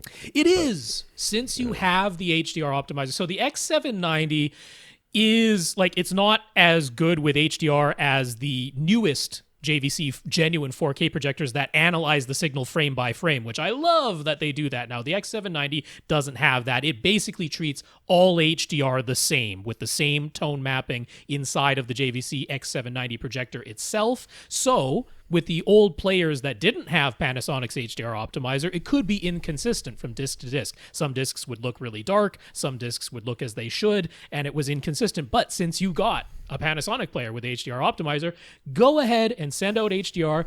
I would suggest leaving it at the default of 1,000 nits, because that is what the X790 is already pre-tuned to tone map properly, is 1,000 nit signals. I know you can set it to lower, and go ahead and try it. It's not going to hurt anything. If you like the way it looks better with the Panasonic set to 500, then by all means use it that way. But the JVC is basically set up for 1,000 out of the box, and the Panasonic can do that for you. So yeah, no reason to convert HDR to SDR in your case, because you have the lovely Panasonic. All right, when you talk fast, we'll try to get through as many as possible, but at 7 minutes, we're done. TurnedToast has a 5.1.2 setup in a room that's roughly 12 by 36 by 7 feet high, although some of the walls are angled or jut out, so it isn't a perfect rectangle at all. He has his projector screen mounted over an unused fireplace. His power sound audio sub is in the front left corner. There's a bulkhead for some HVAC in the front right corner. His shelf for his AV gear is also on the right side. And there's a bunch of pictures here, which I'm going to scroll past and not look at. How bad are that the bulkhead and his AV shelf messing with the sound from his front right speaker? His front left right speakers use speaker wall mounts on either side of his projection screen and fireplace. The front left has a nice amount of air around it, but the front right is only 4 inches from the bulkhead and the shelf beside it. So is that concerning enough that you should consider rotating his entire setup, which would result in his main seat being basically right against the back wall? If you're really worried about it, I would put a panel right next to your right, to the speaker that you're worried about. Yeah, I certainly wouldn't trade what you have now for your seat against the back wall. Nope, that's worse than what you have now for sure. I'd rather have all that air behind me than I would have a wall directly behind me. I really don't think this is all that bad, what he has right now. If you're noticing something, it looks like these are like swivel wall mounts. You could try towing in your speakers a little bit more, because right now they look like they're firing straight ahead. So you could try towing them in. But this to me does not look like a big problem. So he has some 4-inch rock wool insulation that he plans to use for DIY acoustic panels. He was thinking he'd cover as much of the front and side walls as he can, maybe a couple of panels on the ceiling, and then not much of the back of the room, maybe one panel behind the windows. Okay. Between the windows, sorry, I think is what I meant. And another on the slanted wall. Does that sound like a good plan? And should he stuff a panel right beside that front right speaker? Well, if you could angle, like Rob said, you could angle the speaker, you could put a panel right there. I probably would. There's room for a panel right there. I would. I'm sure. I certainly would. But then, since you have so much space behind you, I mean, there's lots of diffusion everywhere in this room, because you've got bookshelves full of stuff. Yeah, I'm not too concerned that he's getting like really hard, direct reflections from the back of his room. Having some back there by the window, I think, is a good idea, but you were prepared to do that already. And the rest of your plan sounds very reasonable to me. You got panels up on your front wall, something behind that, beside that front right speaker, and then along that left wall as well. I'm all for it. I think you're in good stead. Last but not least, Gary. Gary started building his home theater 5 years ago and listened to some of our suggestions for the gear that he purchased, but then his friend who was helping him build the room moved away, and Gary set up the gear he bought in a different temporary room, and that theater never got finished. Well, now he's back to finish it, and he was happy to find that our podcast is still going. I wonder how long ago that was. Anyways, maybe 5 years. The room is roughly 12 by 18 and a half. There are 2 rows of seats, with the front row as a primary row that's exactly 127 inches from eyes to screen in that front row. So he's got a raised thing at the back there. Yep. Seating riser. Half. Yep. It looks pretty good. It does. I like it. So it's gray everywhere, black ceiling, wall lights. Looks like he's got his runs for all of his stuff everywhere too. 5 years ago, he bought a Sony VPL40ES 1080p projector, which he uses a lot in that temporary room, and a 120-inch edgeless Elite Screens projection screen. He taped off the screen size in his theater, and it seems a bit large at first glance. So what screen size would we recommend for his primary seating distance, and does the model projector matter? He asked because he does plan to upgrade to a 4K model in the near future. So he's sitting at 127 inches, which is how many feet in inches? 10 and 7 inches, 10 feet 7 inches, and 120. So we were just talking about that, like 120-inch screen. From that right. is exactly a 45-degree field of view, which is precisely what I would have recommended. And I think how he ended up with that screen size anyway, because I think that's exactly what we talked about. Now, since he said it looks a little bit large just to his eyeballing it with it taped off, I'm like, well, I guess you're sitting farther away from that in your temporary room right now, because I'm assuming that's the screen he's using. But I'm like, to me, that's the right screen size. I bet once you get used to it, you'll love it. So I don't think there's any reason to change your screen, man. It's all good. I would put it in here. If you really can't live with it, then get a smaller one. It's not going to be that hard. Now, as far as getting a new projector, if you're going to go we're going to say the Epson 5050, so, let's go with that. But well, he might have enough money to get a JVC. If you do, they're super nice. Yeah, so those are your 2 best options. Does the projector matter? Of course it does. Yeah. But as far as the screen size for the seating distance, not really. That doesn't really change. Just about he was saying. Go ahead. Unless you're going to put that, unless there's a reason why you're going to put the projector on the back wall, and you're going to get a projector that's not going to have the right throw ratio, that's the only thing you really have to look at, because you have all the control in here to make sure that the projector is the right place. Yeah. And if you've got all that control, then as long as the throw distance is okay, that's all you really care about. Yeah. Then you're looking at features as far as black levels for true 4K versus the pseudo 4K and everything else. Yeah, no, I think he said in his email that he heard us give a few different screen sizes with similar distances. I'm like, first of all, even if the distance is similar but not the same, that changes the number of inches pretty, quickly. As you're talking about keeping the angle consistent, but also we're often considering where speakers have to be placed, which can definitely make a difference. But in your case, you got the right screen size for your distance. All right, last for sure. We're gonna get through them all. Matt, nice. we gotta go fast. Yep. Matt has 2 surround sound setups in his house, and the one in his basement is the secondary system, and it doesn't get used very much. But he'd still like to upgrade its sound quality. He's currently using in-wall Mica M8 speakers. Well, that won't be hard to upgrade. Upstairs, he's using ELAC Debut 2.0 for his front 3 and surrounds. He was thinking he could upgrade his upstairs speakers to the Ascend CBM 170 SCs for the front 3 while keeping the ELAC surrounds up there, and then use the ELAC front 3 downstairs while still keeping his Mica in-wall surrounds. Or he could leave the upstairs exactly as is and get just 3 new front speakers for downstairs. What do we think he should do? I think you should upgrade the ones you use more often. And I think taking the Ascends downstairs with the ELACs downstairs with the Micas is perfectly fine. I just question, though, are the Ascend CBM 170s, as much as I love them, actually an upgrade over the ELAC Debut 2.0? Because it'd be a lateral movement. That's pretty lateral, yeah. And if it's going to be, my front 3 are now Ascend CBM 170s, which I love as speaker, but you're like, but I'm still going to have ELAC surrounds, and then I'm going to have ELACs downstairs, but Mica in walls. I'm like, I don't think you really upgraded your upstairs in a significant way. You now don't necessarily have a perfect timbre match, although it's certainly not going to be bad. Those will all match quite nicely. But I'm like, I think you could spend less if you really just don't like those Mica in walls. I think you could spend less and get 5 speakers downstairs that you like more than your Mica in walls, and leave the upstairs as is, because as much as I love the Ascends, I don't really think they're a big upgrade over your ELAC Debut 2.0s. Yeah. Well, spend more on the ones upstairs. Yes, you could spend considerably more on your upstairs, and then your plan makes perfect sense. But for the plan as stated, I think I might just get some new speakers downstairs. Now, what could work downstairs? Aperion in walls? Sure. That's where I would go with this. I mean, I'm assuming he's staying in wall. I don't know if that's the case. I don't like the idea of upgrading downstairs, honestly. No? I don't think that it's well, if it's not going to be used as much. I mean, if this makes you use it more, then maybe. Right. Dog, cut it out.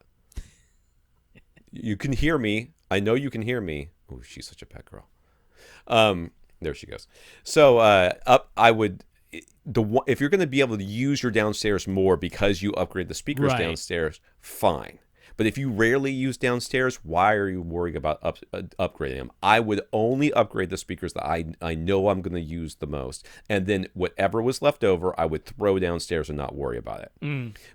So, I mean, I would be looking for KEF. I'd be looking for RBH. I'd be looking for, something that's a step up above what you got, but it doesn't exactly break the bank.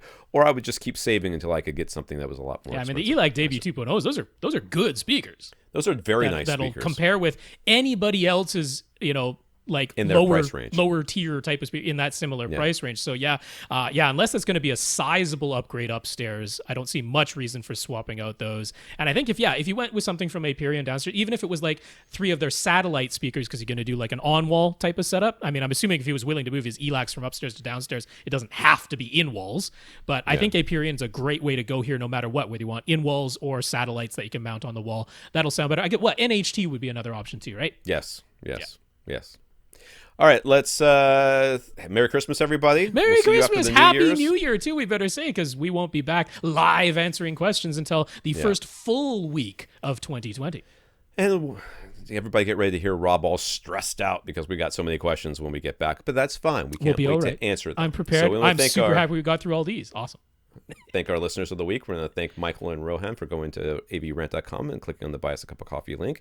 And we want to thank our 96 patrons over at patreon.com, including Richard, Jim, and TurnedToast for being Patreons. Thank you, gentlemen and ladies. Indeed. Michael, Rohan, thanks so much for the PayPal donations. Thanks to our 96 patrons at patreon.com/AVRant Podcast. Richard, Jim, and TurnedToast, thank you so much for being some of those patrons. And don't forget, all you Patreons out there and people who are future patrons, Andrew will be giving away a science fiction-themed model to one lucky patron once we hit 100. So if you're interested in something like that, please sign up. It's only $1 a month.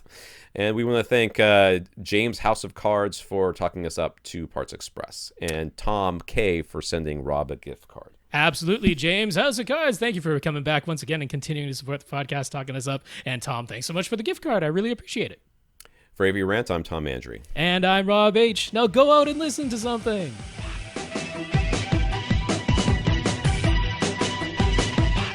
Want your question answered? Send it to question@avrant.com.